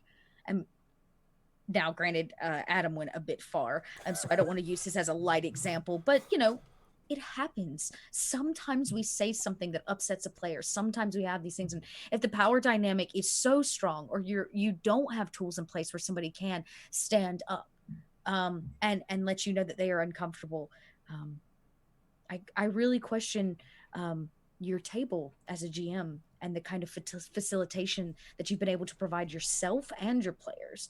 And so these are, in today's age, this is not the 80s anymore. Today, where we are supposed to be more woke, where our country is bleeding and burning. And we want to take up a responsibility of telling stories publicly, that we also have the responsibility of telling those stories responsibly, for both the people telling them, for the platforms that we use, for the games that we represent, and more importantly, for the people that are consuming them. We have a responsibility to keep people safe. Yeah, we do. We just do. We have to, because if we don't, then we are perpetuating part of the problem. That's exactly right. And we're not modeling a space that can provide a chance for people to imagine what if our real world were like that space. We can't do that when that space is just like the other part of the world. And you know what? You're right, Tim. What is it? Stay Templar. He has released a secondary apology, an actual letter that says, he he's did, speaking finally. with a therapist, and he believes obviously his actions were wrong, and he will be taking a little bit of a break to reflect on things. So, It'll be a lot bit of a that's break, true. but yes, a lot bit of a break. But I hope that's true. I hope that he finds some clarity. We've all done bad things. We've all put our hand in the cookie jar when we weren't supposed to. We've all done these horrible things. Some things are worse than others. I was gonna and say, we all have to, and we all have not to. that cookie, but yeah, You're right. Yeah, exactly. And we all have to atone for them at whatever their level is. And I mean, I can sit here and say I hate Adam. I don't actually know Adam. We've only ever played I don't one, either. one I game mean, together. But I think we forget that when we get in places of power, like Adam, we have responsibility. Yeah. We have a huge responsibility. Yeah, we do. And we have to approach, therefore, what we do with enormous humility. Correct, Kevin Guy. We are talking about what happened with a certain Android. That's exactly right, Kevin. Yeah, we need to approach what we're doing with humility. And the other thing I want to just point out about that is that I also, I agree with everything that Dot said, and I agree with what you said, Stygian. I think that's true, that I hope he really takes a really long look at his actions. I also hope, however, that we spend our time centering it on the victims in this scenario, which includes the viewers and the players in question, because to be perfectly frank, I don't give a damn about what Adam Koebel does at this point. If he comes back having, learned his lesson and then acts in a much different way for the rest of his gaming career, good. Then some good will have come out of it, but I don't care what his journey is. I care about the journey of the people that he victimized, because I think we spend way too much time, and that's not what we were doing here, but I just want to warn us off of this urge to be like, but now look, his life is destroyed. This is all nonsense. Right. This is all nonsense. It's not. He did this to himself. First of all, he did this to himself. Secondly, he will be fine. Actions have repercussions. Absolutely. And secondly, he will be fine. The question is, will the people that he hurt be fine? Yep. That's the question. So it's a similar thing to when we were talking about the protest before. I don't want to center the property. I don't care. The first thing should not be, that poor building. Obviously, I don't want to see buildings get brought down, but what I want to care about first is what happened to the person who was murdered by the police, that led to the violence of this sort. Yep. I really don't want to privilege property over people. I'm tired of it. And so I don't want to privilege victimizer over victim either. So I agree that I hope that he thinks about things differently. And now, you know what I mean? And that's why I say I want him to go away. I don't want to hear from him. I want him to go off and do whatever he's going to do. And when he comes back, if he does it with humility and grace, I don't wish him any ill. I don't wish him I don't wish terrible. I don't want him to die, or I don't want anything like that. I don't have the energy. I don't want to do anything like that. But exactly. I want to focus that attention in that regard. So that's there. Oh, that's fair, Stigi. And again, the reason I'm just so upset about it is partially because this is our group of people. We don't, as I said, Dot's played with him. I only know about him from a distance. I've never said hello to him or anything. I don't know Adam personally at all.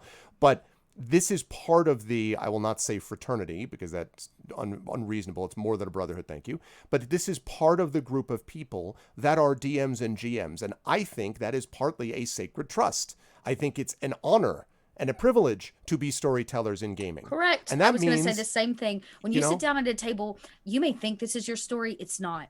Your players are gifting you something. Yes. You've sat down and created a world and possibly a rough outline or a generalized story that you're giving to them. And in return, they're giving you something even greater. Yeah, exactly right. And so you need to approach it with humility. And the second reason that I'm upset about it, Dot already pointed out, is I am a white guy. And I have seen this experience, heard about, now not to this level. I've never heard that, as I said, this is the worst I've ever heard. But it's on a continuum, right? And the continuum of dismissing women, dismissing people that want to come into the games that are not looking like you are, which happens to be, in many cases, white, and male. And saying, if you're a person of color, well, we're not really if you're a woman, well, we're not really, if you're gay, well, we're not, right? And this happens over and over and over again, so that it just becomes another version of the cool kids club, right? And I hate that with a passion. And that's the other reason I'm angry, because it means that then people like myself who don't want to do and would never do anything like this have to work that much harder to reassure people like what Stygian just said, that this is a safe place, or what Arudinel was talking about before. This is a safe place. I won't do that. The only way you'll know that I won't do that is by watching my actions. And I hope over a very long period of time I've proven that this is who I am. I have no doubts of my own behavior, but I don't want to have to constantly do that work. Not because I'm afraid of it, because I feel so terrible for the people that are shut out from the hobby and that can't become a part of it because they think, geez, we have a bunch of these predators here. And that's just... So it's just so frustrating, and for it to happen in 2020, when all you heard about in the era of Me Too, and for this to happen in that era is indicative that we have a long way to go. But it's also indicative of, and again, and it's not coming from a right-wing conservative ideologue that you would have said, oh, well, I could obviously see. This isn't like Rush Limbaugh decided to start playing D&D. This is a guy who is, presents himself in every conceivable way as this woke liberal, let me think about how to be generous to others, and then pulls this. So I just, nothing but just anger and contempt for that behavior. I hope he learns from it, yes. But most of all, I felt so bad for those who were sort of affected one way or the other, and I want to say it in no uncertain terms. You will never see anything like this in a game of mine, and you will never see anything like this in a game of Dots, and you should never, from any GM, ever hear anything like this without being gone from that table within the next second. This is not what it's supposed to be. It involves consent and care and compassion. And I'm not talking about one word that was misspoken that maybe you need to... I'm talking about premeditated in the way that we just described it. And that is wrong, full stop. One other last thing I want to mention before we get on to the rest of this, the rest of the show, is just to mention very quickly that I've also learned a fair bit about things like safety tools from Dot, actually. And these are ones that I want to start using more myself, even though I don't think my games have ever, in quotes, required it, because I am who I am. But I want to be able to give that availability to the players because I just want as many tools possible for people to feel like they can have fun and enjoy themselves, basically. And I want to be able to signal, not my virtue, but my desire to demonstrate that this is a game of safety. So I'm thankful to Dot for having pointed out some of these things that even I didn't know about certain tools. And thankful to both viewers and players that have been willing to go along with me on this journey. But having said all of that, even without safety tools, this goes much deeper than that. This was a systemic problem, and I was just horrified and appalled by it. And I'm glad that Dot is as upset as I am. And I'm so sorry that what Dot says, which is that she's been through it, I obviously haven't on that level. I've seen it happen, but not to me. And that's awful. And I'm sorry. And that's an example of why we need to have discussions of this sort. So, Agreed. Good people like Arv spend far too much time apologizing for complete strangers because he was born a tall blonde male. That's the worst part of this mess. Well, you know what, man? I mean, I'm half German. I mean, like there's some pretty dark moments in my history, but in not my personal history, but and not my immediate family, thank God. But certainly my forebears did not have clean hands. But in a way, that's the thing, right? This is what happened in the present. This is a present day decision that he made. This is not based on it. I'm having to answer for it partly because I want to be an ally, and not just an ally, but a full participant in this. Yes. So that's good God. Well, I'm glad you feel that way, Lenariella.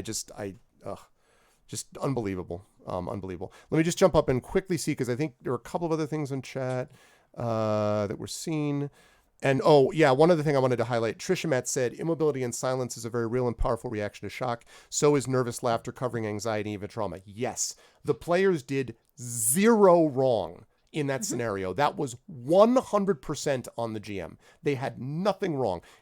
Some people were like, well, why didn't they immediately? Come on. They're going to immediately log off in the middle of it. For half of them were like, what just happened? I mean, they're like looking at a train wreck. This has nothing to do with the victims and everything to do with the victimizer. So really, I 100% agree, Trish. All of those things you say are true. Those are all legitimate reactions. Frankly, the point is there is no illegitimate reaction. The point is what he did was 100% wrong, full stop. Period. This is 100% on him. And the last thing was Stygian about playing through the Satanic Panic recalls the insidious PR and stigma. I know. This is what we all had to deal with in the mid-'80s when everyone was like, wow, it's filled with a bunch of predators. And you know how long we had to work to fight against that? Just to have some... So anyway, I'm with you. just unbelievable. So, all right. Okay. Enough of that. But I wanted us to talk about it because I do think it's important that we address the elephants, plural, in the room. But yeah, thanks, Todd. I wanted us to talk about it because good grief. Well, it's important. Yeah. Okay. So let's talk a little bit about product review. And chat during Ask Me Anything, you can ask us a couple questions about that if you like. So product review. Do you have one that you want to do, Dad, or do you want me to show off the one I have to give you more time to think about? I was trying to get it a drive-through, but it's being kind of funky. I mean, the only one I had is it's a light one. Renegade Games has released a few new things for everybody's, if you like their RPGs, which you know that I do. One of which is a game called Wardlings. Wardlings. I have not Wardlings, which everybody's like playing right now. It's like all the rage, I guess. It's called Wardlings. I missed out one of the cool kids one. Okay. Just what you expect. Kind of like it's a fantasy kind of RPG. Oh, yes, I've heard of this. Okay, good. But I'm not completely out of it. You play as like adolescents instead, or children in like a fantasy RPG. So that's out right now. I cannot say how it is because I myself have not played it.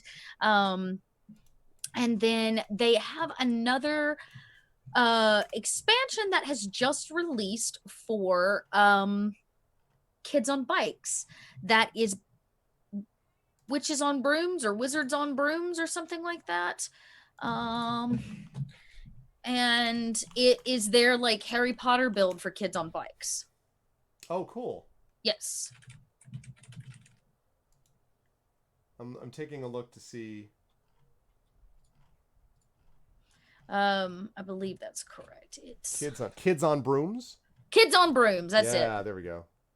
Kids on Brooms. Yeah, Kids on Brooms. So if you've been looking for, because Kids on Bikes is a very family friendly game. So if you've been looking for a very easy tabletop game for kids that doesn't require a lot of like stats and stuff, Kids on Bikes is great. And now you've got to build for, say, your Harry Potter game or your Witches game, which is pretty great. So those are two. I myself have not had a chance to like properly play either of them, but I played a ton of Kids on Bikes. So I can only imagine that the build for it is great. Rules light narrative first storytelling game. Now, is there a chance that as someone who has her finger on the pulse of Renegade Game Studios and is the go-to source for Kids on Bikes, that you will be the Kids on Brooms flagship channel for... Well, I technically I'm really pushing this, ran Dot, so let's make this happen. 35 episode Witches campaign. See? Last season. So I've already done it. And so technically I have a game coming up that I'm pretty excited about. Well, okay, so I know I'm running Overlight, which is going super duper well. I have to tell you, the actual gameplay of success, like the dice pools, is very interesting. You have two separate dice pools. So like one's based on one stat, one's based on another stat, and then you have a spare D4 that goes at the end called your spirit die. Okay. This is their official spirit die set. All D4s. So so that's been very, very cool. But I'm getting ready. Next up on my channel is going to be Outbreak Undead. So I'm playing through the zombie survival game that Renegade has put out. So that is where my next focus is going in terms of like learning it. It is a... You want to talk about that at all? Like what that is for people who don't know of it? Yeah, here. While you do that, I'm just going to show off the Kids on Brooms thing in the middle there. You can see. Yeah, okay. So that's the Game Master Guide. This is the one. This is if you're looking for like a proper zombie survival guide game, this is pretty fantastic. It's called Outbreak Undead. It is published by Renegade, I believe. Who else is on this one? It's Renegade and Hunters. It's Hunters Entertainment. Okay. So if you like their work, and I can actually talk to you, Hunters Entertainment just put out a new one that I've been looking at, called Altered Carbon. which is Yeah, their I've heard of that. yeah. Yes. So anyways, this game, I will tell you this, it is a bit rules heavy. Here's kind of what your character sheet looks like. Hang on. Wait, give me the title again so I can pull up the image again, Dot, of the game. It's Zombie what? Outbreak Undead. Outbreak Undead. Okay, right. Outbreak Undead.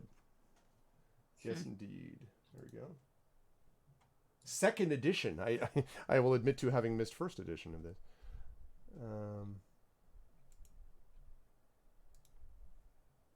Okay.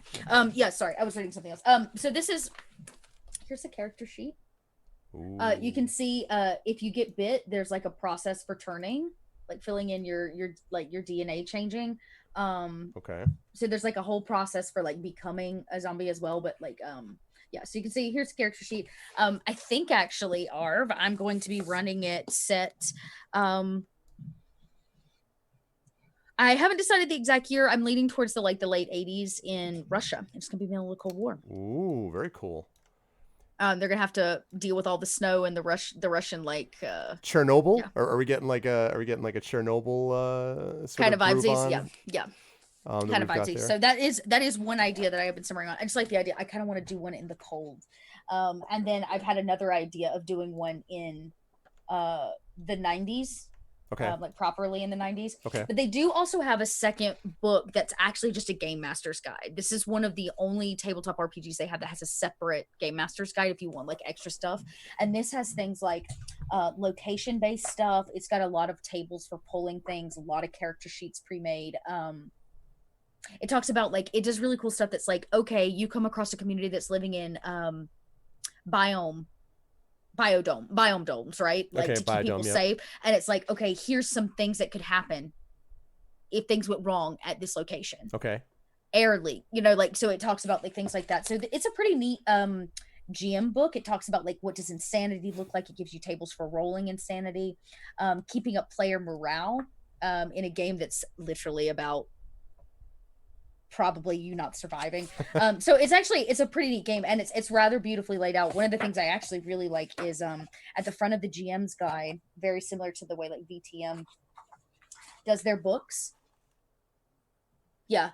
So managing the here and now, an Outbreak Undead story. It's like 10 pages of a handwritten Nice. I love that like stuff. journal entry. Yeah. That really gives you like feel of the piece. So I'm excited. I haven't cracked it open a whole lot other than to like do preliminary scans. So this will be a topic of conversation as I begin really planning for that. Awesome. When's the plan for when time? It'll be when Overlight is done. I don't have an exact time yet. Timeline yet. I think right now we're scheduled for like late June or July. Okay. I'm pretty sure that's right, but my schedule may be changing now that all the conventions have been canceled in the fall. I may be spreading some of my stuff out because I don't have to come and go quite as fast. So I'm also planning a few other things because, like I said, the weekends where I wasn't going to be doing stuff or was going to be doing stuff, now I'm not doing anything. So I've got a Pirates of Darkwater campaign that I'm planning and trying to figure out what RPG I want to use for that. That's my next big undertaking. Yeah, and I was going to ask about that. Sorry for the phone people calling me when they shouldn't be. Don't call during shows. Yeah, that's actually interesting to me because I just want to ask about that because you could use several different systems. I assume like Fate Core or something, right? You could run this over, but you're going to be coming up with. Stop calling me. I don't stop. I'm trying to ask Dot a question. Stop asking me questions. Jesus, But yeah, so I guess I would ask, do you have a thought about what kind of system you want this to be associated? Like, what sorts of systems are you considering running this on? I've considered a few. The new Fate condensed system. Yeah. If you have tried Fate in the past, not Fate Accelerated, but Fate proper, and you had some problems, like you just didn't feel like you got it, or you didn't quite run it correctly, the new Fate condensed, which has been released by Evil Hat, is amazing. The campaign that I'm playing, the one set in the middle of occupied France, is Fate condensed. Okay. And I'll tell you, I love Fate, and I thought I was a great Fate GM. Trooper is an incredible Fate GM. He is doing an incredible job. Like, I have learned so much from him as a player watching him GM Fate in That's terms of awesome. like the way the Fate points move and like how that's really supposed to be used to like build stakes for Mhm. players. Just amazing. That's And awesome. and in a setting like a very specific setting that you're not going to find a like an RPG for. Like you're not going to find like a World War II RPG that's all about the French resistance. You're Right. just not. Right. And Fate had this system, because you're playing normal people with very high stakes. You don't have superpowers. There's nothing special about you. Like I'm a German chemist. Like that's what I was before I deflected to France, right? Awesome. So like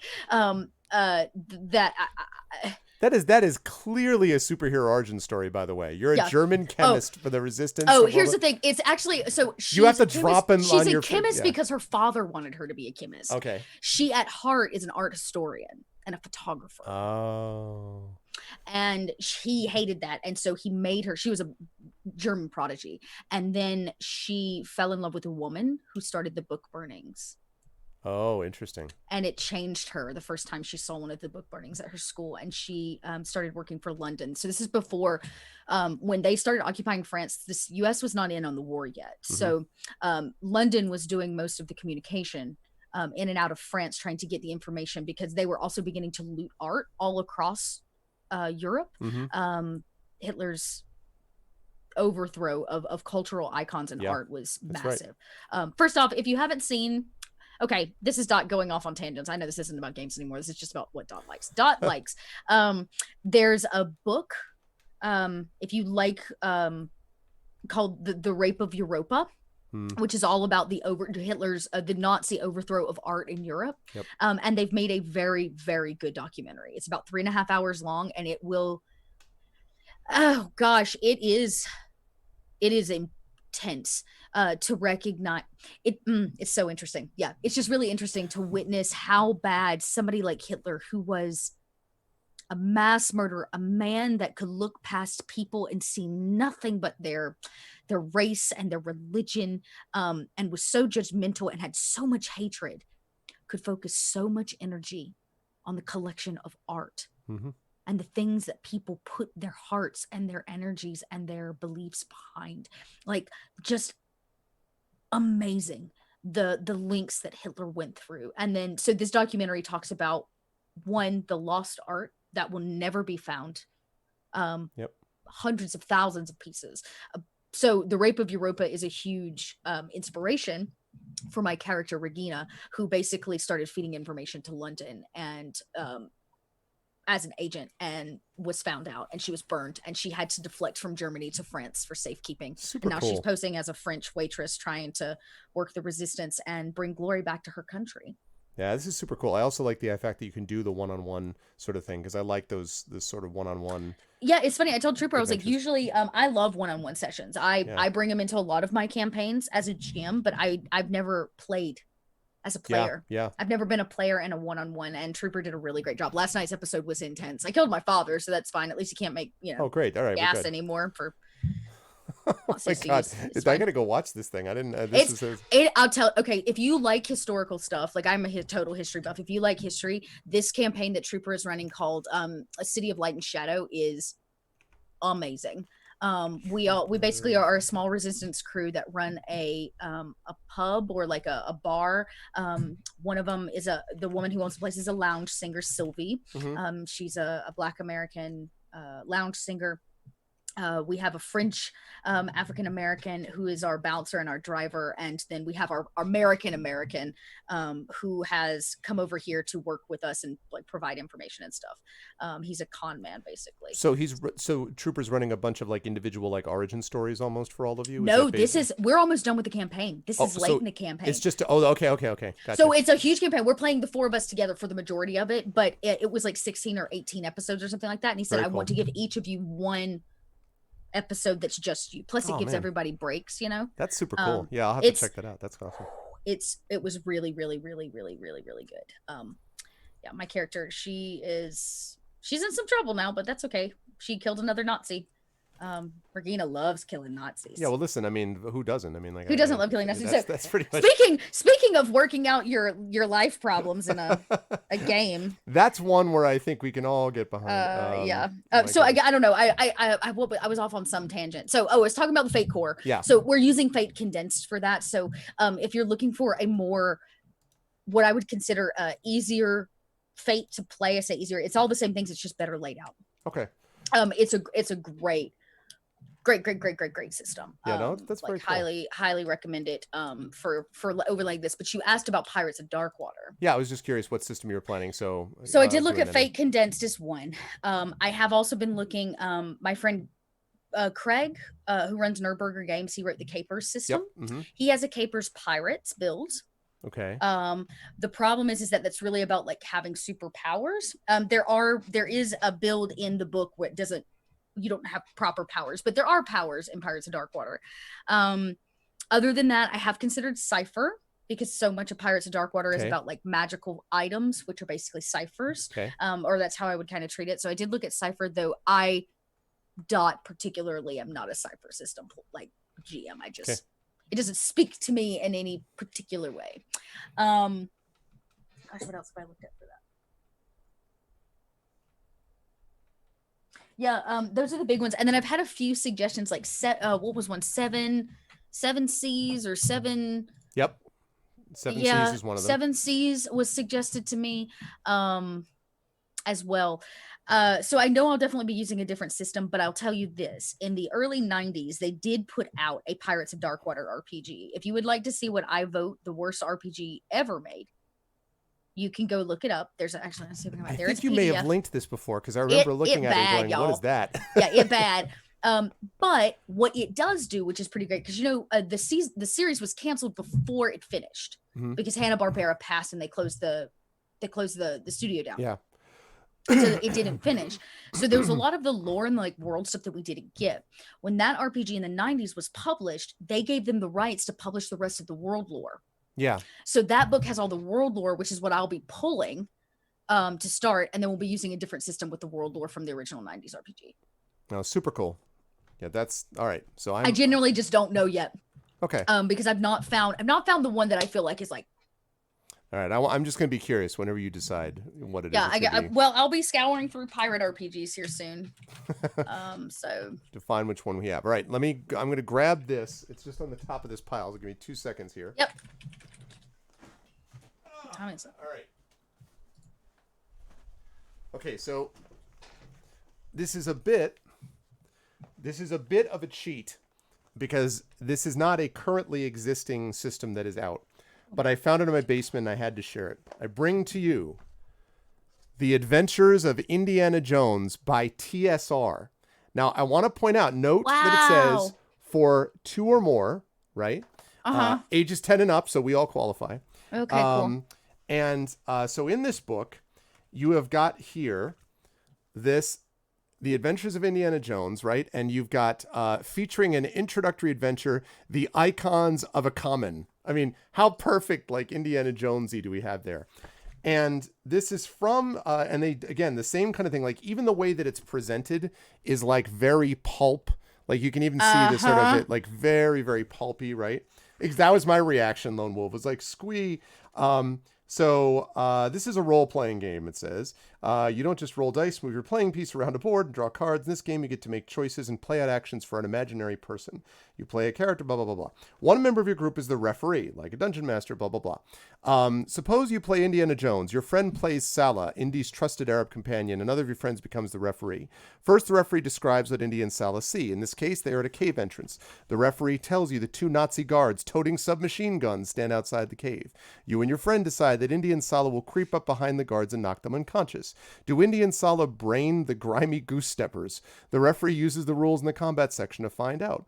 Suppose that Indy and Salah get into the cave without too much fuss. There they run into Limey. The referee tells you that Limey is an old acquaintance of Indiana's. He's a shady guy, but he's helped Indy out in the past. You don't know what Limey will say or do because Limey is a non-player character. And then it goes into more details about this. It's very much like it was supposing at the time that you'd never played this before. Mm. And so the game comes with 2 dice. There's 2 10-sided dice that it does. So you have things where you make attribute checks. This is going to sound very familiar. If you are checking against your character's prowess rating, then you are making a prowess check. And usually it says prowess checks are going to be better than your typical attribute rating might be. You can get lucky breaks and bad breaks. You can get things like instinct, and the attributes are just awesome. So strength, movement, okay. Backbone, reflecting your character's determination and grit. Uses this attribute whenever he encounters something that tests his willpower. Torture, drugs, or some terrifying sight. Like if a snake is around the base of a statue that Indiana wants to grab. Indy doesn't like snakes. You have to make a backbone check to see if he can overcome his fear, take the statue. Instinct, your ability to notice things and know that something isn't right. Appeal, reflecting a character's personality, right? Can you turn on the charm or not? So there's just really, I don't know. It's a little clunky in spots, but it's just so perfect. Like there's 2 types of non-player characters in the game: villains and goons. Goons are the henchmen who usually act as muscle for their boss. Nazi guards are goons, but villains are the true bad guy in an adventure. So it's just got this really cool, like, sort of setup where you feel like you're in the middle of this kind of pulp world. And I found it, and I was just geeking out at some of the, like, pictures and stuff like that. Like there's this is what the GM screen looks like. This, wait, let me see if I can show it. Yeah, you got like the there we go. Yeah, you've got the, like, the vaguely, Arabian city there. Then you've got like the tomb with the gold statues, because you always need to have plenty of that. They even have in here some 3D, like, they have maps pieces that you can do, like. So you've got these pieces here. Apparently, I never got far enough in this game to cut it out when I was a kid. But you have, like, foldable, like, 3D models. So it's not just 2, it's 3-dimensional. Like, in front, from the side, or from the back. So, yeah, let me tell you, it's super deluxe.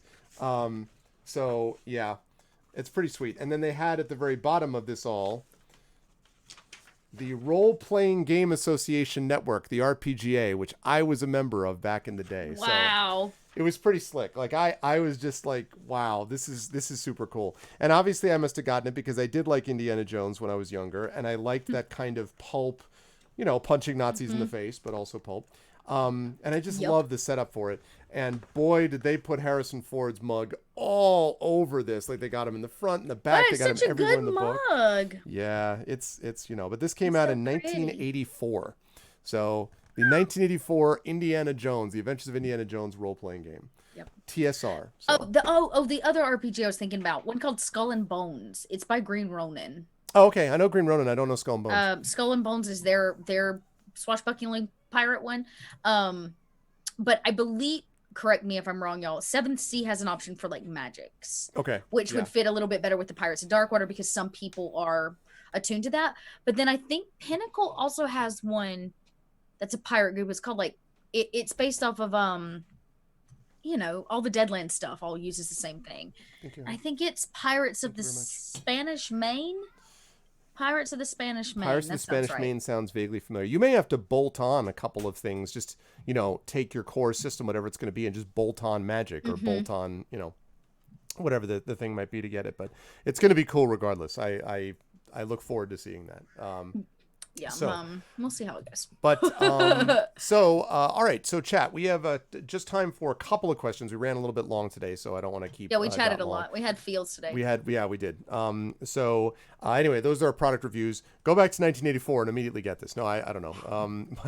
But I'm looking forward to looking at it more.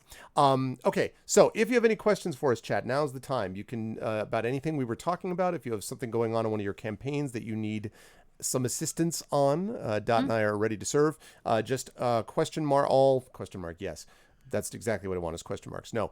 Question, you put that in all caps, and then colon, and then the question that you would like to ask us if you have any questions. So please throw a couple at us if you have them, and then we will get on out of here for that, and then we'll move on to the second part of the evening, which is not relating to Masters of the Dungeon stuff. Dot's gonna go put her feet up.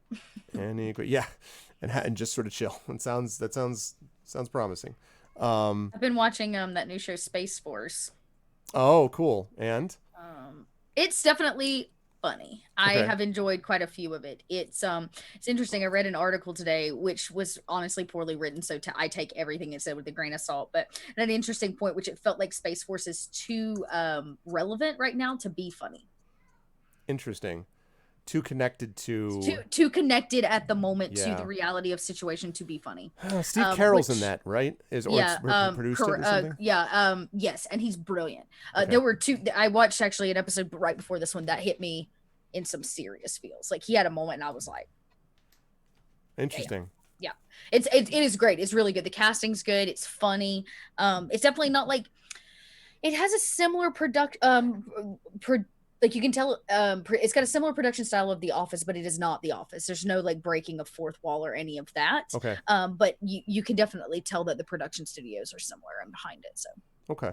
Very cool. All right, chat. Any questions for us? Any questions? Last chance. you guys like my new glasses? You like my new glasses? Coven. I think wasn't it Coven? Somebody said that they loved your glasses. Yeah, I got two pair here while we wait on you to ask questions. Even if you don't have questions, you're gonna have to look. I got my rainbow pair. They're glittery too. I don't think you can see it. And check it. I kept looking at it, wondering if I had to adjust my screen because there was yellow in it. I'm like, is that her nope. nose yellow? I'm like, no. And my Wow. 80s dad glasses. Those are See, I was worried about these getting too big when I got. Wow. Yeah, I'm super here for these. These are actually really cool. I don't know if you can see they pop see how they're actually not in the frames. There's like a gold inlay set. You can see them up at the top too. Oh, yeah. See how it's like What? Wait, whoa. What? What am I looking at? It's like it's actually two sets of glasses. The black frames and then there's a gold set. And for what reason? Like, they're for stylish reasons. Are these progressives or are they No, these are I don't know, Dot's kind of blind, so these are my general glasses. They don't have bifocals on them or anything like that. Okay. I do have a focusing disorder, but They would love you. When I got these glasses, I used to have very thin ones, and they were like, if you want to do progressives, which basically means reading glass down the bottom and then distance, which is my Distance whole up at the life since top. I was 5, I needed it I was nearsighted, but Yep. I got older and I needed the reading glasses, so I wanted progressives, and they were like, you got to give me more area to work with, man. They're like, we don't have enough room. So for you, they would love that. They could give you like multiple areas and like fit it all in. That's very slick. yeah. Look at So these are Trishy my Beth. two. Yeah, these are my two new ones. These are real big. These were a splurge. I almost turned this pair into a set of sunglasses, and I was like, no, I don't need to hide behind sunglasses to have big frames. What am I really afraid funny. of? You are a style leader, a fashion leader on this score. This is going to be all Everybody rage. remember Arv said that the next time somebody's like, what the hell are you wearing, Dot? That's it. You're just going to be like, I'm wearing something that's beyond your ability to comprehend, cretin. I've got my, progressives from 1 to 32 times. Exactly. You just look and you can just see all of the world. Yeah. Like telephoto lens. You got everything that's going on. What's up, Illness? Oh man! All right. Well, since people I think do not have questions today because That's okay. it It was a good chat today. it was a gang. lot of discussion. Yeah. We will bring this to a close. Zoom in on the Matrix. Steve Urkel glasses. Yes, They are a those little all- Steve Urkel-y. They're a little I feel bit. like I should be wearing my short Umbros and my tube socks and riding a lawnmower Got and the overalls. somebody's going on. cul-de-sac. They did the Oshkosh Bagosh, Yeah. or the overlaid ones. But see, you gotta. I mean, Dot owns it though. She's like, I want that. I want it big. You own it, and then it becomes fashionable. And this one I was like, I don't know if I can pull off all that color. Doesn't matter. See, I doesn't like those a matter. lot because the color's good, but I also like the angle down on the bottom. The of frame, lens like the circles. shape, yeah. Yeah. That's very Well, cool. so what actually sold me, I usually buy from a different company, but what actually sold me was an Instagram influencer had these on her face, and I was like, I could wear those better.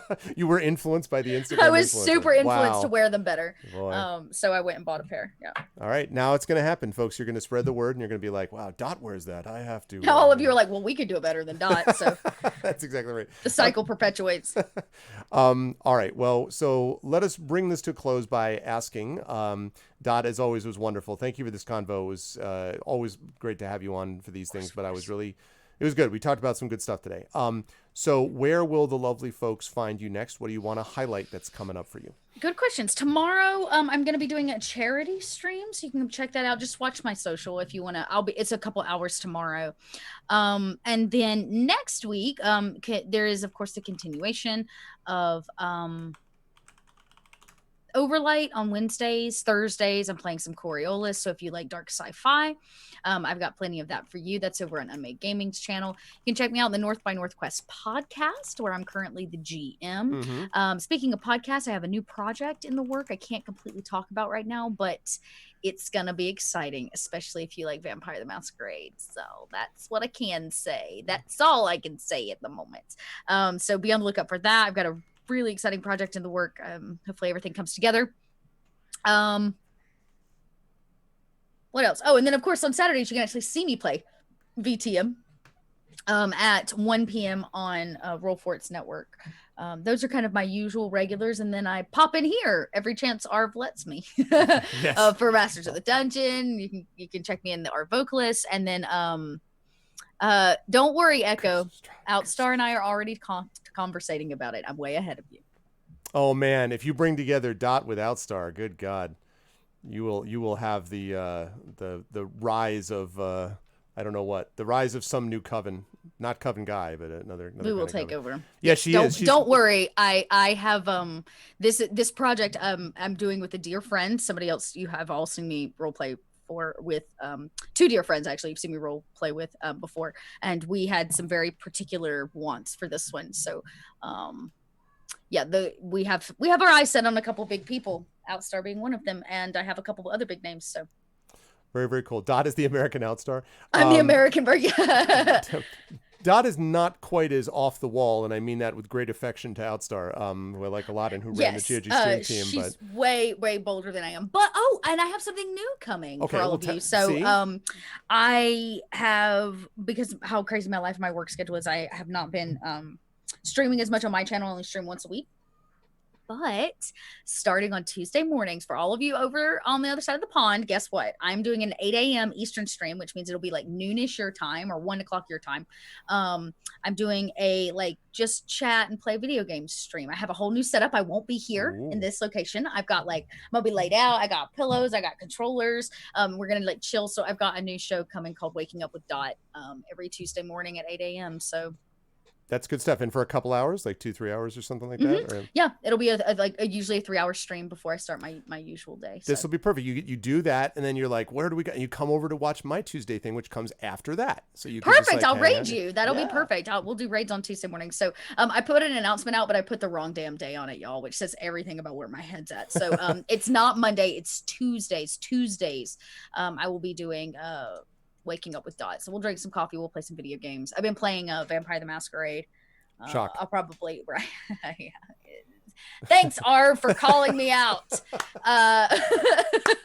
It's okay. You also play Animal Crossing. She plays a vampire. It's funny actually. I was asking someone, like, what would I have to do to maybe figure out a way to have vampire teeth in Animal Crossing? And then I'll probably play some Animal Crossing. I'll play all kinds of things, but those will be the big ones. And then the rest of the time when I don't feel like playing video games, we'll sit around and talk, and there'll be shenanigans, no doubt. That's good. Oh, thank you, Echo. So yeah, Echo is the resident time zone expert. So it's brought you everything: 1300 BST, 1400 CEST, 1500 EST, 900 ADT. What the hell is ADT? 800 EDT. Oh, wait. What is EE? Oh, is that Eastern European Standard Time? Standard Time. It's 7 o'clock Eastern. Oh no, 8 o'clock Eastern, right? 7 o'clock Central, 6 o'clock Mountain, 5 o'clock Pacific. Yeah, there you go. Now you got everything you could ever want to know what the times will be. Well, this was awesome as always, Echo. Dot. It was a great pleasure. We will see her, of course, playing Agatha Massey on Curse of Strahd, where she has done amazingly and now looks like a corpse. So, that's just welcome to Strahd. Stradville. Rip my Dusk Elf boyfriend. Again, like you don't know. You're just He's not gonna kiss a corpse. You just She knew that when she took that deal that it was all done, that she'd never get her smooches. Probably, you don't know what sort of Listen, Casimir is an odd duck, and who knows. Anyway. Casimir, who knows? Maybe this is what he needed to actually finally like you. He now I understand this. Pasty. Now I'm. Oh man, always good to have Dot with us. Thank you so much, Dot, for being here. Jack, we get some love for Dot, and thanks, chat. Dot, enjoy the rest of May. Have fun tonight. Stay safe down there, and I will see you next month. All righty. So let's see. That will be All right, so that's it for her, but it is not it for us. You'll be happy to know because we do have other stuff happening. What is this? Go away. Okay. We do have other stuff going on, and that is we have to move over to Kingdoms of Amalur. So we get to go over and play some more with some chakrams and things of that kind. So what I'm going to do is I'm going to thank everyone who came here for this, and I am going to stop recording. And then I'm going to start recording again with the new with the new setup. And I think what I'll probably do is I will do just a little bit of a break, then I'll stop the recording and I'll start it again. So I'm going to take about a 5-minute break, and then when I am back, we will continue with some Kingdoms of Amalur. But thank you everyone for being here with Masters of the Dungeon. I really enjoyed doing that show. I'm glad we could get back in the saddle with it, and thank you to Dot for what was a very, for me, meaningful conversation as well about some serious topics, and I hope you folks found some value out of it also. All right, I'm going to take a break, and I'll be right back to you folks in just about 5 minutes. I will leave you some music this time, so if you're not, but I'll be back in between 5 and 10 because I actually have to run and make sure that as the kids are going to bed that they're okay. So 5 to 10 minutes, I'll be back. Hold tight, be back in a little bit.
Step out the open door, farther than I have ever been before.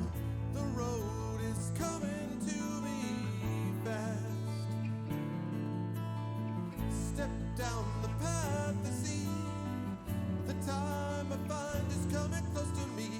Decisions now already past.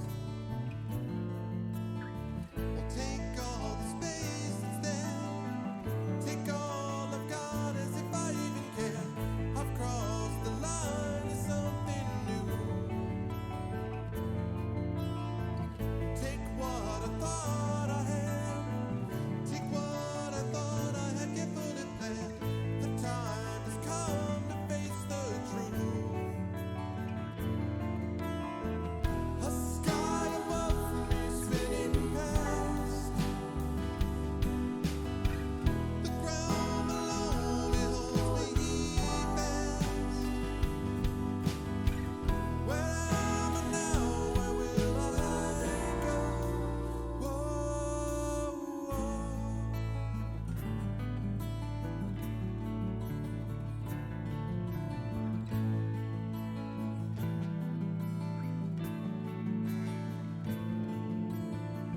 Once more the breach, my friends. Once more it seems that this will never end. Seems that I've faced this way before. But I was old and slow. I'm so much younger than I was, I know. I've learned to look for something more. I see the places hurt, the open wounds which keep within the dirt, the ones reopen every year.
most of the pathways we made back in the time when trust was our trade. Through all the places we staked our claim, back when compassion was bold and shame.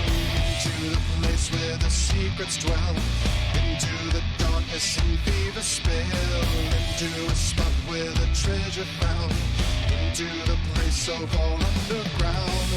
Already here that we had appeared to be well and finally made.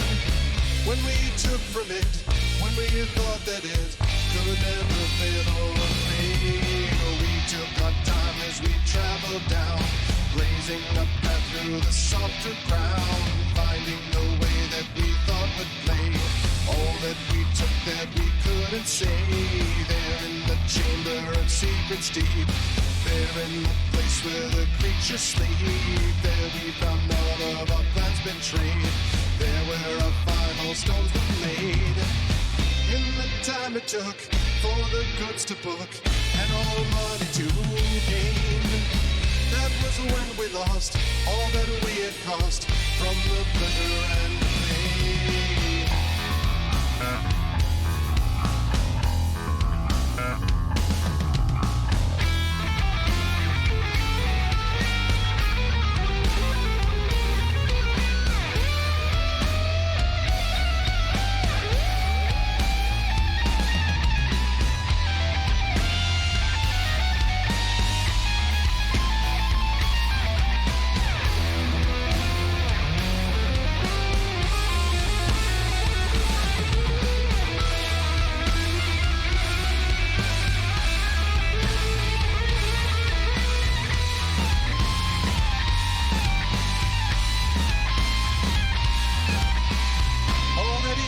We had appeared to be well and finally made. When we took from it, when we thought that it could never fail or fade. In the time it took for the goods to book and all money to gain, that was when we lost all that we had cost from the pleasure and pain.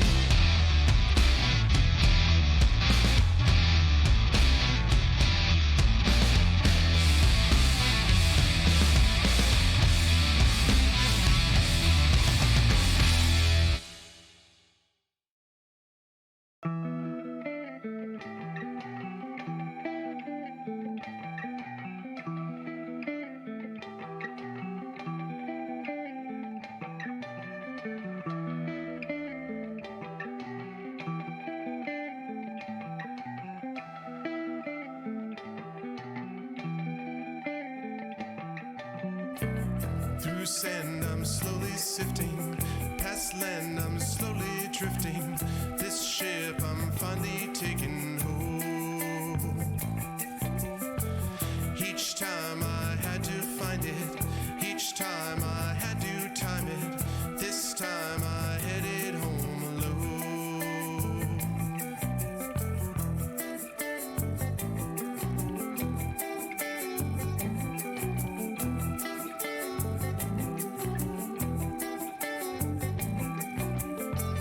This run was easy business, this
was caught.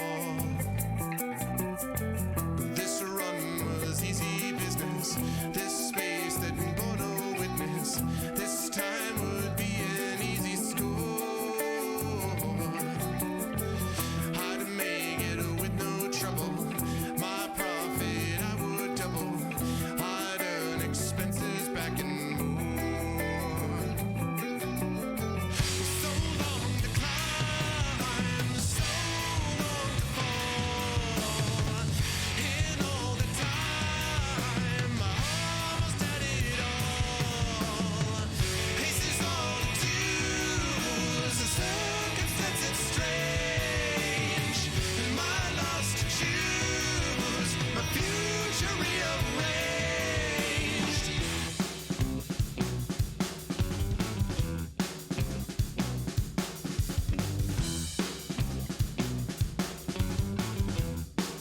to climb, so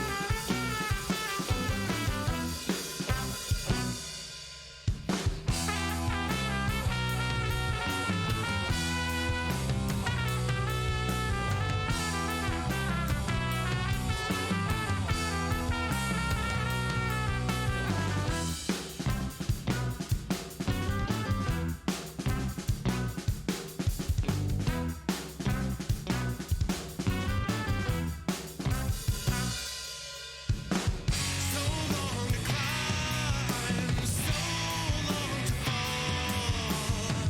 In all the time, I almost had it all. This is all the choose. The circumstances strange.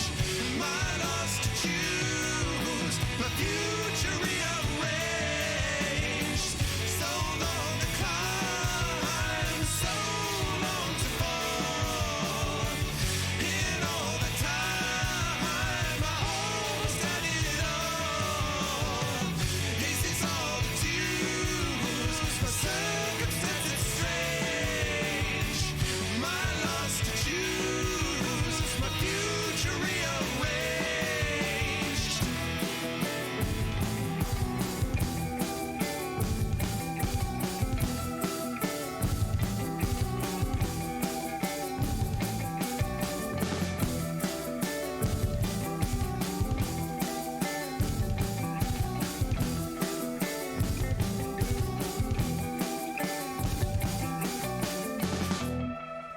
Alrighty.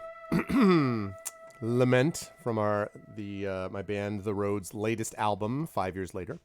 And it's hard to believe that was a couple like late 2018, I think, is when that technically came out, and we had our release party for it in January 2019. Man, it feels like 100 years ago, in a way. It feels like just yesterday, and yet 2 years already have passed. It's crazy. But welcome back, everybody, and let me slide us over here. Okay, so welcome back, everyone. Now, I'm going to stop the recording, as I said I would do, and then I'm going to restart. I'm not going to stop the stream, so I'm just stopping the recording here. So here we go.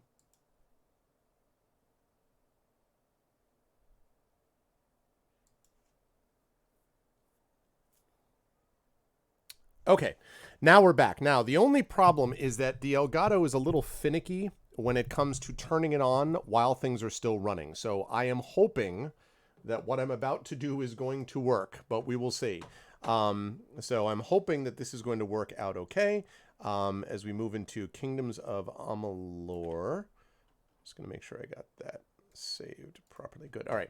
So so here we go. We're going to do what we can to make this work. So we go like that.